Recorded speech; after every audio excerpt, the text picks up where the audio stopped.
ವಿವೇಕಾನಂದ ವಿದ್ಯಾವರ್ಧಕ ಸಂಘ ಪ್ರವರ್ತಿತ ರೇಡಿಯೋ ಪಾಂಚಜನ್ಯ ಸಮುದಾಯ ಬಾನುಲಿ ಕೇಂದ್ರ ಪುತ್ತೂರು. ಇದು ಜೀವ ಜೀವದ ಸ್ವರ ಸಂಚಾರ.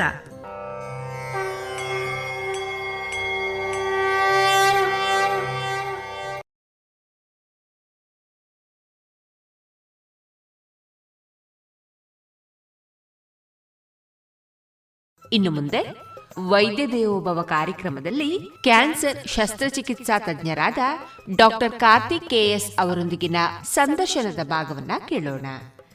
ಇವರನ್ನ ಸಂದರ್ಶಿಸುವವರು ಡಾಕ್ಟರ್ ವಿಜಯ ಸರಸ್ವತಿ. ನಮಸ್ಕಾರ ಶ್ರೋತೃ ಬಾಂಧವರೇ, ರೇಡಿಯೋ ಪಾಂಚಜನ್ಯದ ವೈದ್ಯ ದೇವೋಭವ ಕಾರ್ಯಕ್ರಮಕ್ಕೆ ನಿಮಗೆಲ್ಲರಿಗೂ ಆತ್ಮೀಯ ಸ್ವಾಗತ. ಇಂದು ನಮ್ಮೊಂದಿಗೆ ಲಭ್ಯರಿರುವಂತಹ ತಜ್ಞ ವೈದ್ಯರು ಸರ್ಜಿಕಲ್ ಆಂಕಾಲಜಿಸ್ಟ್ ಆಗಿರುವಂಥ ಡಾಕ್ಟರ್ ಕಾರ್ತಿಕ್ ಕೆಎಸ್ ಇವರು.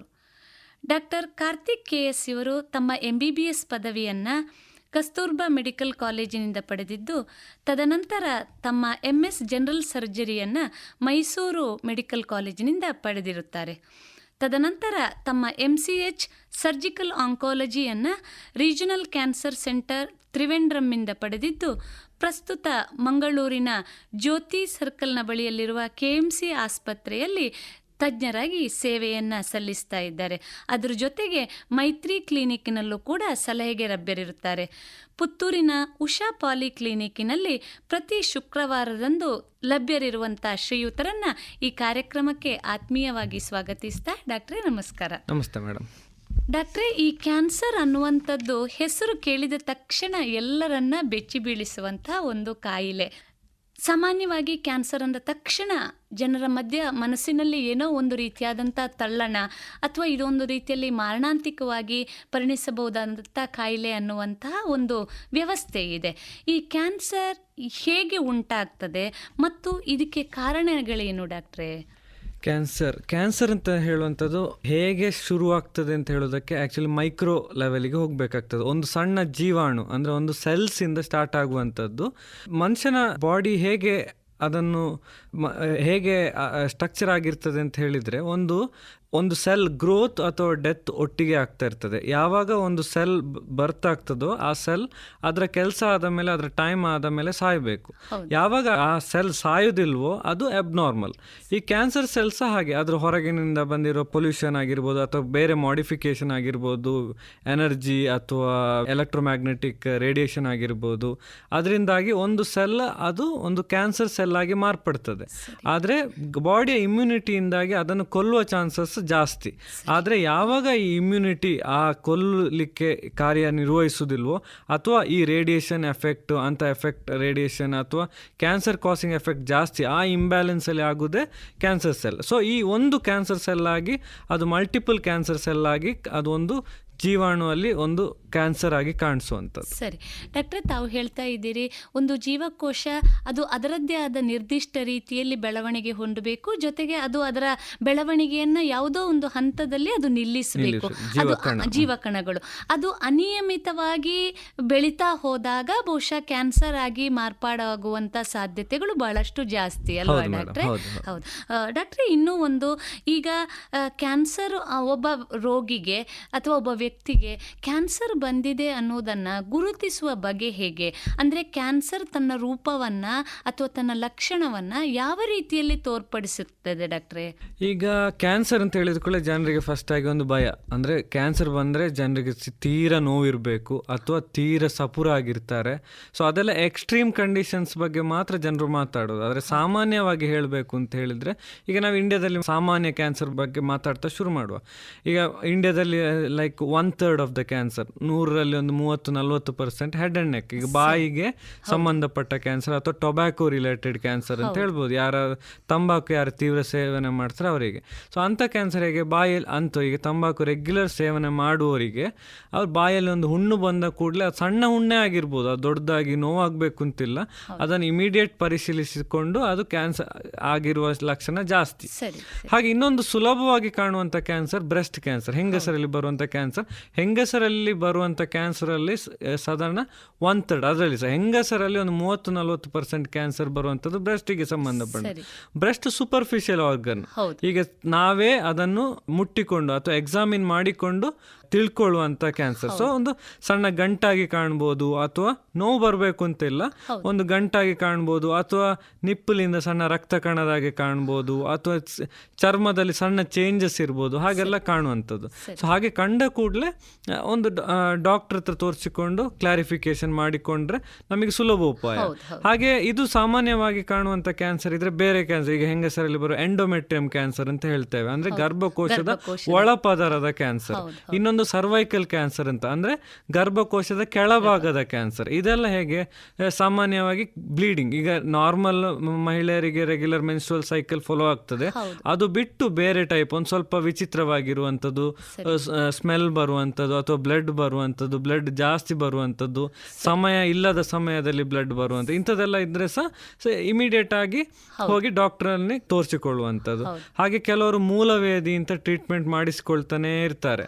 ಅಲ್ಲ, ಮೂಲವೇದ್ಯ ಟ್ರೀಟ್ಮೆಂಟ್ ಮಾಡಿಸ್ಕೊಳ್ಳಿ, ಯಾರ ಹತ್ರ ಬೇಕಾದ್ರೂ ಮಾಡಿಸಿಕೊಳ್ಳಿ, ಆದ್ರೆ ಅದರ ಮುಂಚೆ ಒಂದು ಕೊಲೊನೋಸ್ಕೋಪಿ ಮಾಡಿ ನೋಡಿಕೊಳ್ಳುವಂಥದ್ದು. ಯಾಕಂದ್ರೆ ಬ್ಲಡ್ ಬಂದ ಕೂಡಲೇ ಕ್ಯಾನ್ಸರ್ ಅಂತ ಅಲ್ಲ, ಆದ್ರೆ ನಾವಿದು ಸಾಮಾನ್ಯವಾಗಿ ನೋಡುವಂಥದ್ದು. ಈಗ ಒಂದು ಮೂಲವೇದ್ಯ ಟ್ರೀಟ್ಮೆಂಟ್ ನಾನು 2 ವರ್ಷದಿಂದ ಮಾಡಿಕೊಳ್ತಾ ಇದ್ದಾರೆ ಡಾಕ್ಟ್ರೆ, ಇನ್ನು ಗುಣ ಆಗ್ಲಿಲ್ಲ ಅಂತ ಬರುವಂಥವ್ರು.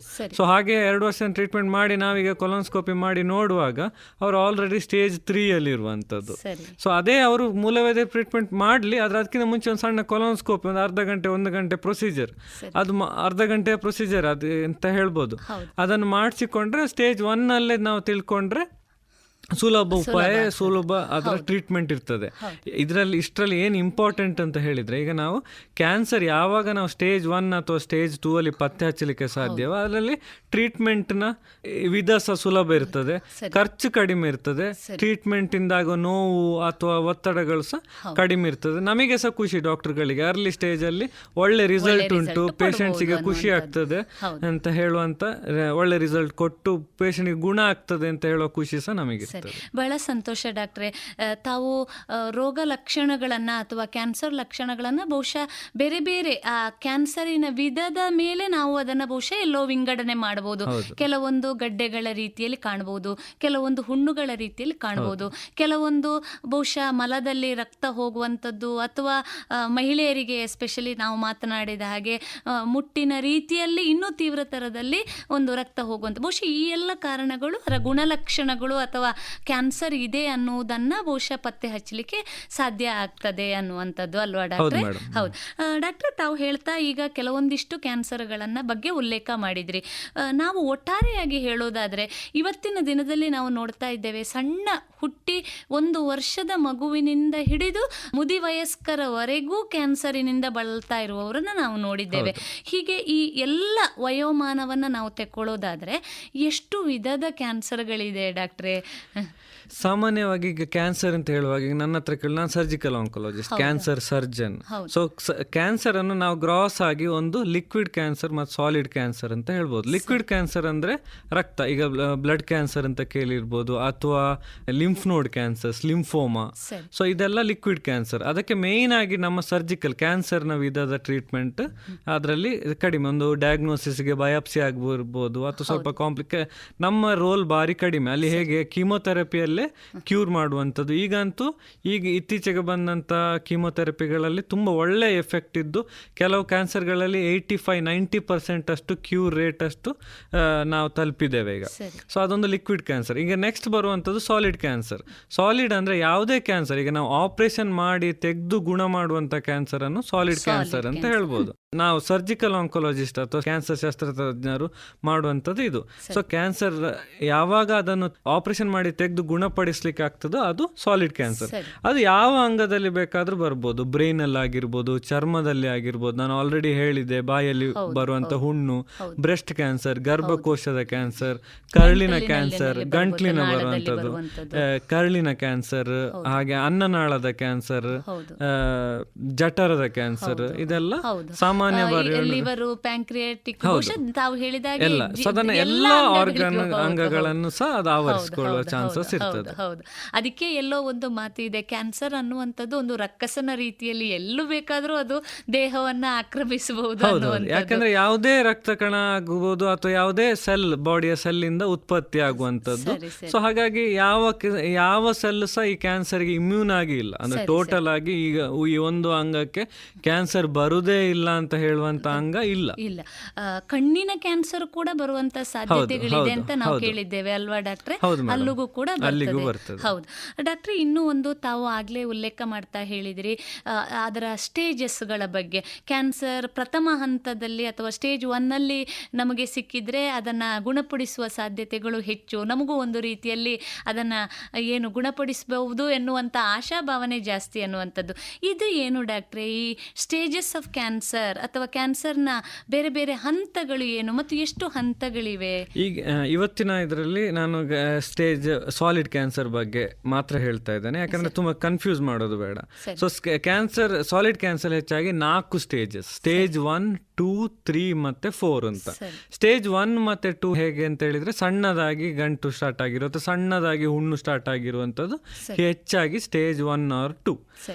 ಅದು ಅಲ್ಲಿಂದ ಅದು ಆ ಅಂಗಕ್ಕೆ ಆವರಿಸಿ ನೆಕ್ಸ್ಟ್ ಅದು ಒಂದು ಲಿಂಫ್ ನೋಡ್ ಲೆವೆಲ್ ಸ್ವಲ್ಪ ದೂರಕ್ಕೆ ಸ್ಪ್ರೆಡ್ ಆಗಿದೆ ಅಂತ ಹೇಳುವಂತ ಸ್ಥಿತಿ ಸಾಧಾರಣ ಹಾಗೆ ಅಲ್ಲ, ಅದೊಂದು ಸ್ಟೇಜ್ 3 ಕ್ಯಾನ್ಸರ್. ಮತ್ತೆ ಅದು ಬೇರೆ ಅಂಗಕ್ಕೂ ಇನ್ನೊಂದು ಅಂಗಕ್ಕೆ ದೂರದ ಅಂಗಕ್ಕೆ ಆವರಿಸಿದೆ, ಮೆಟಾಸ್ಟಸಿಸ್ ಅಂತ ಹೇಳ್ತೇವೆ, ಅದು ಸ್ಟೇಜ್ 4. ಹೀಗಾಗಿ ಸ್ಟೇಜ್ 1, 2, 3 ಮತ್ತೆ 4 ಅಂತ ಬರುವಂತ ಕ್ಯಾನ್ಸರ್ಗಳು. ಸೊ ಸ್ಟೇಜ್ 4 ಅಲ್ಲಿ ಏನಾಗಿರ್ತದೆ, ಆಲ್ರೆಡಿ ಅದು ರಕ್ತಕ್ಕೆ ಬಂದು ಆಗಿರ್ತದೆ, ಅದು ಆವರಿಸ್ತದೆ. ಅಲ್ಲಿ ನಮಗೆ ಟ್ರೀಟ್ಮೆಂಟ್ ಆಪ್ಷನ್ಸ್ ತುಂಬಾ ಕಡಿಮೆ ಆಗ್ತದೆ. ಸೊ ಅಲ್ಲಿ ಹೇಗೆ ಆ ಸ್ಟೇಜ್ 4 ಅಲ್ಲಿ ಆಲ್ರೆಡಿ ನಾವು ಆವರಿಸಿದ್ರಿಂದ ಸರ್ಜರಿದ ರೋಲ್ ವಾಪಸ್ ಕಡಿಮೆ. ಅಂದರೆ ನಾವು ಸರ್ಜರಿ ಮಾಡಿ ಪೂರ್ತಿ ಗುಣ ಮಾಡುವಕ್ಕೆ ಆಗದಂಥ ಪರಿಸ್ಥಿತಿಯಲ್ಲಿ ಪೇಷಂಟಿಗೆ ಜಾಸ್ತಿ ತೊಂದರೆ ಮಾಡದೆ ಟ್ರೀಟ್ಮೆಂಟ್ ಮಾಡುವಂಥದ್ದು, ಅಲ್ಲಿ ಕೀಮೊಥೆರಪಿದು ರೋಲ್ ಬರ್ತದೆ. ಮತ್ತು ಸ್ಟೇಜ್ 1 ಮತ್ತು 2 ಆಲ್ರೆಡಿ ನಾನು ಹೇಳಿದೆ, ಅಲ್ಲಿ ಒಂದು ಅಂಗದಲ್ಲಿ ಶುರುವಾಗಿರ್ತದೆ ಅಷ್ಟೇ, ಇನ್ನೂ ನೋವು ಅಂತ ಪ್ರಾಬ್ಲಮ್ ಎಲ್ಲ ಬರೋದಿಲ್ಲ. ಯೂಶಲಿ ಇಂಥ ಸ್ಟೇಜಲ್ಲಿ ಏನು ಪೇಷಂಟ್ ಇನ್ನೂ ನೋವಿಲ್ಲ, ಇನ್ನು ಸಣ್ಣದೇ ಉಂಟು, ಹಾಗೆ ಒಂದು ನೆಗ್ಲಿಜೆನ್ಸ್ ಅಲ್ಲಿ 1-2 ವರ್ಷ ಕಳೆದು ಆಮೇಲೆ ಅದು ಸ್ಟೇಜ್ 3ಗೆ ಆಗುವಂಥದ್ದು. ಹಾಗಾಗಿ ನಾನು ಹೇಳಿದ್ದು ಸ್ಟೇಜ್ 1 ಮತ್ತೆ 2 ಅಲ್ಲಿ ಕ್ಯಾನ್ಸರ್ ನ ಟ್ರೀಟ್ಮೆಂಟ್ ಬಾರಿ ಸುಲಭ, ಅದರ ಪ್ರೋಗ್ನೋಸಿಸ್ ಒಳ್ಳೆಯದು.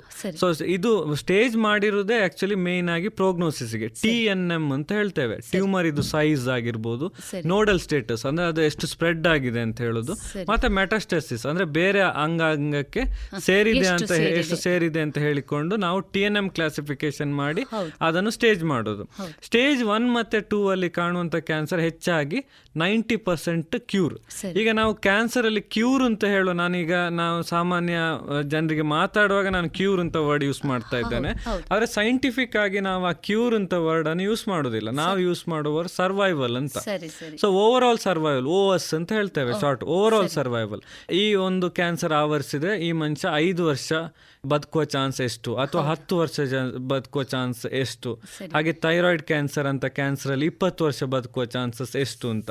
ಸೊ ಈಗ 1 ಮತ್ತೆ 2 ಅಲ್ಲಿ ಮಾತಾಡೋದಿದ್ರೆ, ಈಗ ಬ್ರೆಸ್ಟ್ ಕ್ಯಾನ್ಸರ್ ಅಲ್ಲಿ ಹೇಳುದಿದ್ರೆ ಸಾಧಾರಣ 90% ಜನರು 10 ವರ್ಷ ಬದುಕುತ್ತಾರೆ. ಅದೇ ಸ್ಟೇಜ್ 1 ಮತ್ತೆ 2 ಥೈರಾಯ್ಡ್ ಅಲ್ಲಿ 20 ವರ್ಷ 90% ಜನ ಬದುಕುತ್ತಾರೆ. ಈಗ ನಾವು ಕ್ಯಾನ್ಸರ್, ನಾನು ಆಲ್ರೆಡಿ ಹೇಳಿದೆ, ಸಾಧಾರಣ ಒಂದು ಏಜ್ ಅಲ್ಲಿ ಬರುವಂತದ್ದು. ಈಗ ಕ್ಯಾನ್ಸರ್ ಯಂಗಲ್ಲಿ ಬರ್ತದೆ, ಆದ್ರೆ ಜಾಸ್ತಿ ಚಾನ್ಸಸ್ ಒಂದು 50 ಅಥವಾ 60 ಕಳೆದ ಮೇಲೆ. ಈಗ ಒಂದು 70 ವರ್ಷದ ಮಹಿಳೆ ಕ್ಯಾನ್ಸರ್ ಬ್ರೆಸ್ಟ್ ಕ್ಯಾನ್ಸರ್ ಬಂದವರಿಗೆ ನಾವು ಅವರನ್ನು 10 ವರ್ಷ ಉಳಿಸ್ಲಿಕ್ಕೆ ಆಗ್ತದೆ ಅಂತ ಹೇಳಿದ್ರೆ ಅವ್ರು 70ರಿಂದ 80 ವರ್ಷ ಬದುಕಿ ಅವರ ನಾರ್ಮಲ್ ಲೈಫ್ ಲೀಡ್ ಮಾಡಿದಾಗೇನೆ. ಸೊ ನಾವು 10 ವರ್ಷ ಅಂತ ಥಿಂಕ್ ಮಾಡಬಾರ್ದು, ಅದ್ರ ಪ್ರೋಗ್ನೋಸಿಸ್ ಎಷ್ಟು ಒಳ್ಳೇದುಂಟು, ನಾವು ಅರ್ಲಿ ಡಿಟೆಕ್ಷನ್ ಮಾಡಿ ಅದನ್ನು ಸುಲಭ ಗುಣ ಮಾಡೋದ್ರ ಬಗ್ಗೆ ನಾವು ಗಮನ ಇಡಬೇಕು. ನಿಹಿಲಿಸ್ಟಿಕ್ ಅಪ್ರೋಚ್ ಅಂದ್ರೆ ಕ್ಯಾನ್ಸರ್ ಮುಗಿದ್ರೆ ಈ ಬದುಕೆ ಮುಗೀತು ಅಥವಾ ಈ ಜಗತ್ತೇ ಮುಗೀತು ಅಂತ ಹೇಳೋದು ಮಾಡದೆ ಆದಷ್ಟು ಬೇಗ ತಜ್ಞ ವೈದ್ಯರನ್ನು ಭೇಟಿಯಾಗಿ ಸುಲಭದಲ್ಲಿ ಟ್ರೀಟ್ಮೆಂಟ್ ಮಾಡಿಸಿಕೊಳ್ಳುವ ಪಡ್ಕೊಳ್ಳುವಂತ ಅಥವಾ ಕರೆಕ್ಟ್ ಒಂದು ಸಮಾಲೋಚನೆ ಮಾಡಿ ಅದಕ್ಕೆ ಬೇಕಾದಂತ ಪರಿಹಾರವನ್ನ ಪಡ್ಕೊಳ್ಬಹುದು ಅಲ್ವಾ. ಬಹಳ ಆಶಾದಾಯಕವಾದಂತ ಉತ್ತರ ಡಾಕ್ಟ್ರೆ. ಯಾಕೆಂದ್ರೆ ಕ್ಯಾನ್ಸರ್ ತನಗೆ ಇದೆ ಅನ್ನೋದು ಗೊತ್ತಾದ ತಕ್ಷಣ ಬಹುಶಃ ಇನ್ನೇನು ಬದುಕು ಮುಗಿದೇ ಹೋಯ್ತು ಅನ್ನುವಂತ ರೀತಿಯಲ್ಲಿ ಬದುಕನ್ನ ನೋಡುವಂತ ಸಾಧ್ಯತೆಗಳನ್ನು ನಾವು ನಮ್ಮ ಸುತ್ತಮುತ್ತಲಿನಲ್ಲಿ ನೋಡ್ತಾ ಇರ್ತೇವೆ. ಅಂತ ಸಂದರ್ಭದಲ್ಲಿ ತಾವು ಬಹಳ ಒಂದು ಒಳ್ಳೆಯ ಉತ್ತರವನ್ನ ನೀಡಿದ್ದೀರಿ. ಯಾಕೆಂದ್ರೆ ಕ್ಯಾನ್ಸರ್ ಅದರ ಹಂತವನ್ನ ಅವಲಂಬಿಸಿ ಅದರ ಗುಣಮುಖದ ಅವಧಿಯನ್ನು ಮತ್ತು ಗುಣಮುಖವನ್ನು ಕೂಡ ನಾವು ನೋಡಬಹುದು ಅನ್ನುವಂಥದ್ದು. ಹಾಗಾಗಿ ಕ್ಯಾನ್ಸರನ್ನ ಅತಿ ಶೀಘ್ರವಾಗಿ ಪತ್ತೆ ಹಚ್ಚುವುದರ ಜೊತೆಗೆ ಅದಕ್ಕೆ ಪರಿಣಾಮಕಾರಿಯಾದಂಥ ಚಿಕಿತ್ಸೆ ಪಡ್ಕೊಂಡ್ರೆ ಅದು ಇತರ ಅಂಗಗಳಿಗೆ ಹರಡಿ ಅಲ್ಲಿ ಮುಂದೆ ಟ್ರೀಟ್ಮೆಂಟ್ ಸಾಧ್ಯ ಇಲ್ಲ ಅನ್ನೋದನ್ನ ಹೇಳುವುದಕ್ಕಿಂತ ಮೊದಲೇ ಬರುವುದು ಬಹಳ ಉತ್ತಮ ಅನ್ನುವಂಥ ಮಾತನ್ನ ಹೇಳ್ತಿದೆ. ಬಹಳ ಸಂತೋಷ ಡಾಕ್ಟ್ರೆ. ತಾವು ಸರ್ಜಿಕಲ್ ಆಂಕಾಲಜಿಸ್ಟ್ ಅಂದ್ರೆ ಶಸ್ತ್ರಚಿಕಿತ್ಸೆಯ ಮೂಲಕ ಕ್ಯಾನ್ಸರ್ ಅನ್ನ ಗುಣಪಡಿಸುವಂತಹ ವಿಶೇಷ ಪರಿಣಿತ ವೈದ್ಯರು. ಈಗ ತಮ್ಮಲ್ಲಿ ಒಂದು ಕ್ಯಾನ್ಸರ್ ರೋಗಿ ಬಂದಾಗ ಆ ಕ್ಯಾನ್ಸರ್ ಇದೆ ಅನ್ನೋದನ್ನ ಪತ್ತೆ ಹಚ್ಚುವುದಕ್ಕೆ ಜೊತೆಗೆ ಕ್ಯಾನ್ಸರ್ ಕಂಡಾಗ ಅದನ್ನ ಗುಣಪಡಿಸುವುದಕ್ಕೆ ಯಾವ ರೀತಿಯ ವ್ಯವಸ್ಥೆಗಳನ್ನ ತಾವು ಅಳವಡಿಸಿಕೊಂಡಿದ್ದೀರಿ? ಈಗ ಕೆಲವೊಮ್ಮೆ ಕ್ಯಾನ್ಸರ್ ರೋಗಿಗಳು ಹೇಳೋದಿದೆ, ಅದು ಸೂಜಿ ಹಾಕಿ ತೆಗೆದ್ರು ಅಥವಾ ಏನು ನಾವು ನಮ್ಮ ವೈದ್ಯಕೀಯ ಭಾಷೆಯಲ್ಲಿ ಹೇಳೋದಾದ್ರೆ ಬಯಾಪ್ಸಿ ತೆಗೆಯುವುದು ಅಂತೇವೆ. ಅದೇ ರೀತಿ ತಾವು ಆಗಲೇ ಉಲ್ಲೇಖ ಮಾಡಿದ್ರಿ ಕೊಲೊನೋಸ್ಕೋಪಿ ಅನ್ನುವಂಥದ್ದು, ಅದರ ಮೂಲಕ ಬಹುಶಃ ಇದರ ಬಗ್ಗೆ ಒಂದಿಷ್ಟು ಮಾಹಿತಿಯನ್ನ ನೀಡಬಹುದೇ? ಫಸ್ಟ್ ನಾವು ಕ್ಯಾನ್ಸರ್ ಲಕ್ಷಣದಲ್ಲಿ ಇಟ್ಟುಕೊಂಡು ಬಂದರೆ ಕೆಲವು ಯಾವ ಆರ್ಗನ್ ಮೇಲೆ ಡಿಪೆಂಡ್ ಆಗ್ತದೆ. ಈಗ ಬಾಯಿಯ ಕ್ಯಾನ್ಸರಲ್ಲಿ ಅರ್ಲಿ ಸ್ಟೇಜಲ್ಲಿ ಸ್ಕ್ಯಾನಿಂಗ್ ಹೆಚ್ಚಾಗಿ ಬೇಕಾಗುವುದಿಲ್ಲ. ಅಲ್ಲಿ ಒಂದು ಬಯಾಪ್ಸಿ ತೆಗೆದ್ರೆ ಒಂದು ಅಲ್ಟ್ರಾಸೌಂಡ್, ಒಂದು ಕತ್ತಿನ ಒಂದು ಅಲ್ಟ್ರಾಸೌಂಡ್ ಮಾಡಿದರೆ ಅದರ ಇವ್ಯಾಲ್ಯೂಯೇಷನ್ ಮುಗೀತು, ನೆಕ್ಸ್ಟ್ ಏನು ಟ್ರೀಟ್ಮೆಂಟ್ ಅಂತ ಕರೆಕ್ಟಾಗಿ ಪ್ಲಾನ್ ಮಾಡ್ಬೋದು. ಆದರೆ ನೀವು ಆಲ್ರೆಡಿ ಹೇಳಿದ್ರಿ ಬವೆಲ್ ಕ್ಯಾನ್ಸರಲ್ಲಿ ಅಥವಾ ರೆಕ್ಟಮ್ ಕ್ಯಾನ್ಸರಲ್ಲಿ ಬ್ಲೀಡಿಂಗ್ ಆದ ಕ್ಷಣದಲ್ಲಿ ಒಂದು ಕೊಲೊನೋಸ್ಕೋಪಿ ಮಾಡಿ ಬಯಾಪ್ಸಿ ತೆಗೆದು ಆಮೇಲೆ CT ಸ್ಕ್ಯಾನ್ ಮಾಡಿ ಅದೆಷ್ಟು ಆವರಿಸಿದೆ ಅಂತ ನೋಡಿಕೊಂಡು ಟ್ರೀಟ್ಮೆಂಟ್ ಮಾಡುವಂಥದ್ದು. ಕೆಲವು ಅಂಗಗಳಿಗೆ ಬಯಾಪ್ಸಿ ಇಲ್ಲದೆ ಟ್ರೀಟ್ಮೆಂಟ್ ಮಾಡ್ಬೋದು. ಅಂದರೆ ಲಿವರ್ ಆಗ್ಬೋದು ಅಥವಾ ಟೆಸ್ಟಿಸ್, ಪ್ಯಾನ್ಕ್ರಿಯಾಸ್, ಅಲ್ಲಿ ಸಣ್ಣ ಗಂಟಿದ್ರೂ ಸಹ ಕ್ಯಾನ್ಸರ್ನ ಚಾನ್ಸಸ್ ಜಾಸ್ತಿ. ಹಾಗಾಗಿ ನಾವು ರಿಸ್ಕ್ ತಗೊಳ್ಲಿಕ್ಕೆ ಆಗುದಿಲ್ಲ. ಹಾಗೆ ಬಯಾಪ್ಸಿ ಇಲ್ಲದೆ ಟ್ರೀಟ್ಮೆಂಟ್ ಮಾಡಬೇಕಾಗ್ತದೆ. ಕೆಲವು ಅಂಗದಲ್ಲಿ ನಾವು ಕ್ಯಾನ್ಸರ್ ಅಂತ ಗೊತ್ತಿದ್ದು, ಈಗ ಎಕ್ಸಾಂಪಲ್ ಸ್ಟಮಕ್ ಕ್ಯಾನ್ಸರಲ್ಲಿ ಅಥವಾ ಈಸೋಫೆಗಸ್ ಕ್ಯಾನ್ಸರಲ್ಲಿ, ಅಲ್ಲಿ ಹೇಗೆ ಅಂತ ಹೇಳಿದ್ರೆ ಸೀದಾ ಆಪರೇಷನ್ ಮಾಡೋದಕ್ಕಿಂತ, ಈಗ ಕ್ಯಾನ್ಸರ್ ಗಂಟುಂಟು ಅಂತ ಗೊತ್ತಾದ ಕೂಡಲೇ ಆಪರೇಷನ್ ಮಾಡೋದಕ್ಕಿಂತ ಅದಕ್ಕಿಂತ ಮುಂಚೆ ಒಂದು ಕೀಮೊಥೆರಪಿ ಕೊಟ್ಟು ಅದಕ್ಕೆ ಬೇಕಾದ ರೆಸ್ಪಾನ್ಸ್ ನೋಡಿಕೊಂಡು ಆಪರೇಷನ್ ಮಾಡಿದ್ರೆ ಅದಕ್ಕೆ ಒಳ್ಳೆ ರಿಸಲ್ಟ್ ಸಿಗುವಂಥದ್ದು. ಹಾಗೆ ಅಂತ ಬಯಾಪ್ಸಿ ಇಲ್ಲದೆ ನಾವು ಕೀಮೊಥೆರಪಿ ಕೊಡ್ಲಿಕ್ಕೆ ಆಗುದಿಲ್ಲ. ಹಾಗೆ ಅಂತ ಸಿಚುವೇಶನ್ ಅಲ್ಲಿ ಬಯಾಪ್ಸಿ ಮಾಡಿಯೇ ಕೀಮೊಥೆರಪಿ ಕೊಟ್ಟು ಆಮೇಲೆ ಪೇಷಂಟಿಗೆ ಆಪರೇಷನ್ ಮಾಡಿ, ಕೆಲವು ಪೇಷಂಟಿಗೆ ಮತ್ತೆ ಸಹ ಕೀಮೊಥೆರಪಿ ಬೇಕಾಗ್ತದೆ. ಈಗ ರೆಕ್ಟಮ್ ಅಂತ ಹೇಳ್ತೇವೆ. ಹೇಗೆ ಲೈಕ್ ರೆಕ್ಟಮ್ ಅಂತ ಹೇಳಿದ್ರೆ ಮಲದ್ವಾರದ ಜಸ್ಟ್ ಮೇಲಿನ 15 ಸೆಂಟಿಮೀಟರ್ ಜಾಗ, ಅದನ್ನು ರೆಕ್ಟಮ್ ಅಂತ ಹೇಳುವಂಥದ್ದು. ಸೊ ರೆಕ್ಟಮ್ ಇದ ಕ್ಯಾನ್ಸರ್ ಪ್ರಾಬ್ಲಮ್ ಏನು ಅಂತ ಹೇಳಿದ್ರೆ ಅಲ್ಲಿ ಮಲ ಹೋಗುವುದನ್ನು ಕಂಟ್ರೋಲ್ ಮಾಡುವಂಥ ಒಂದು ಸ್ಫಿಂಕ್ಟರ್ ಅಂತ ಇರ್ತದೆ.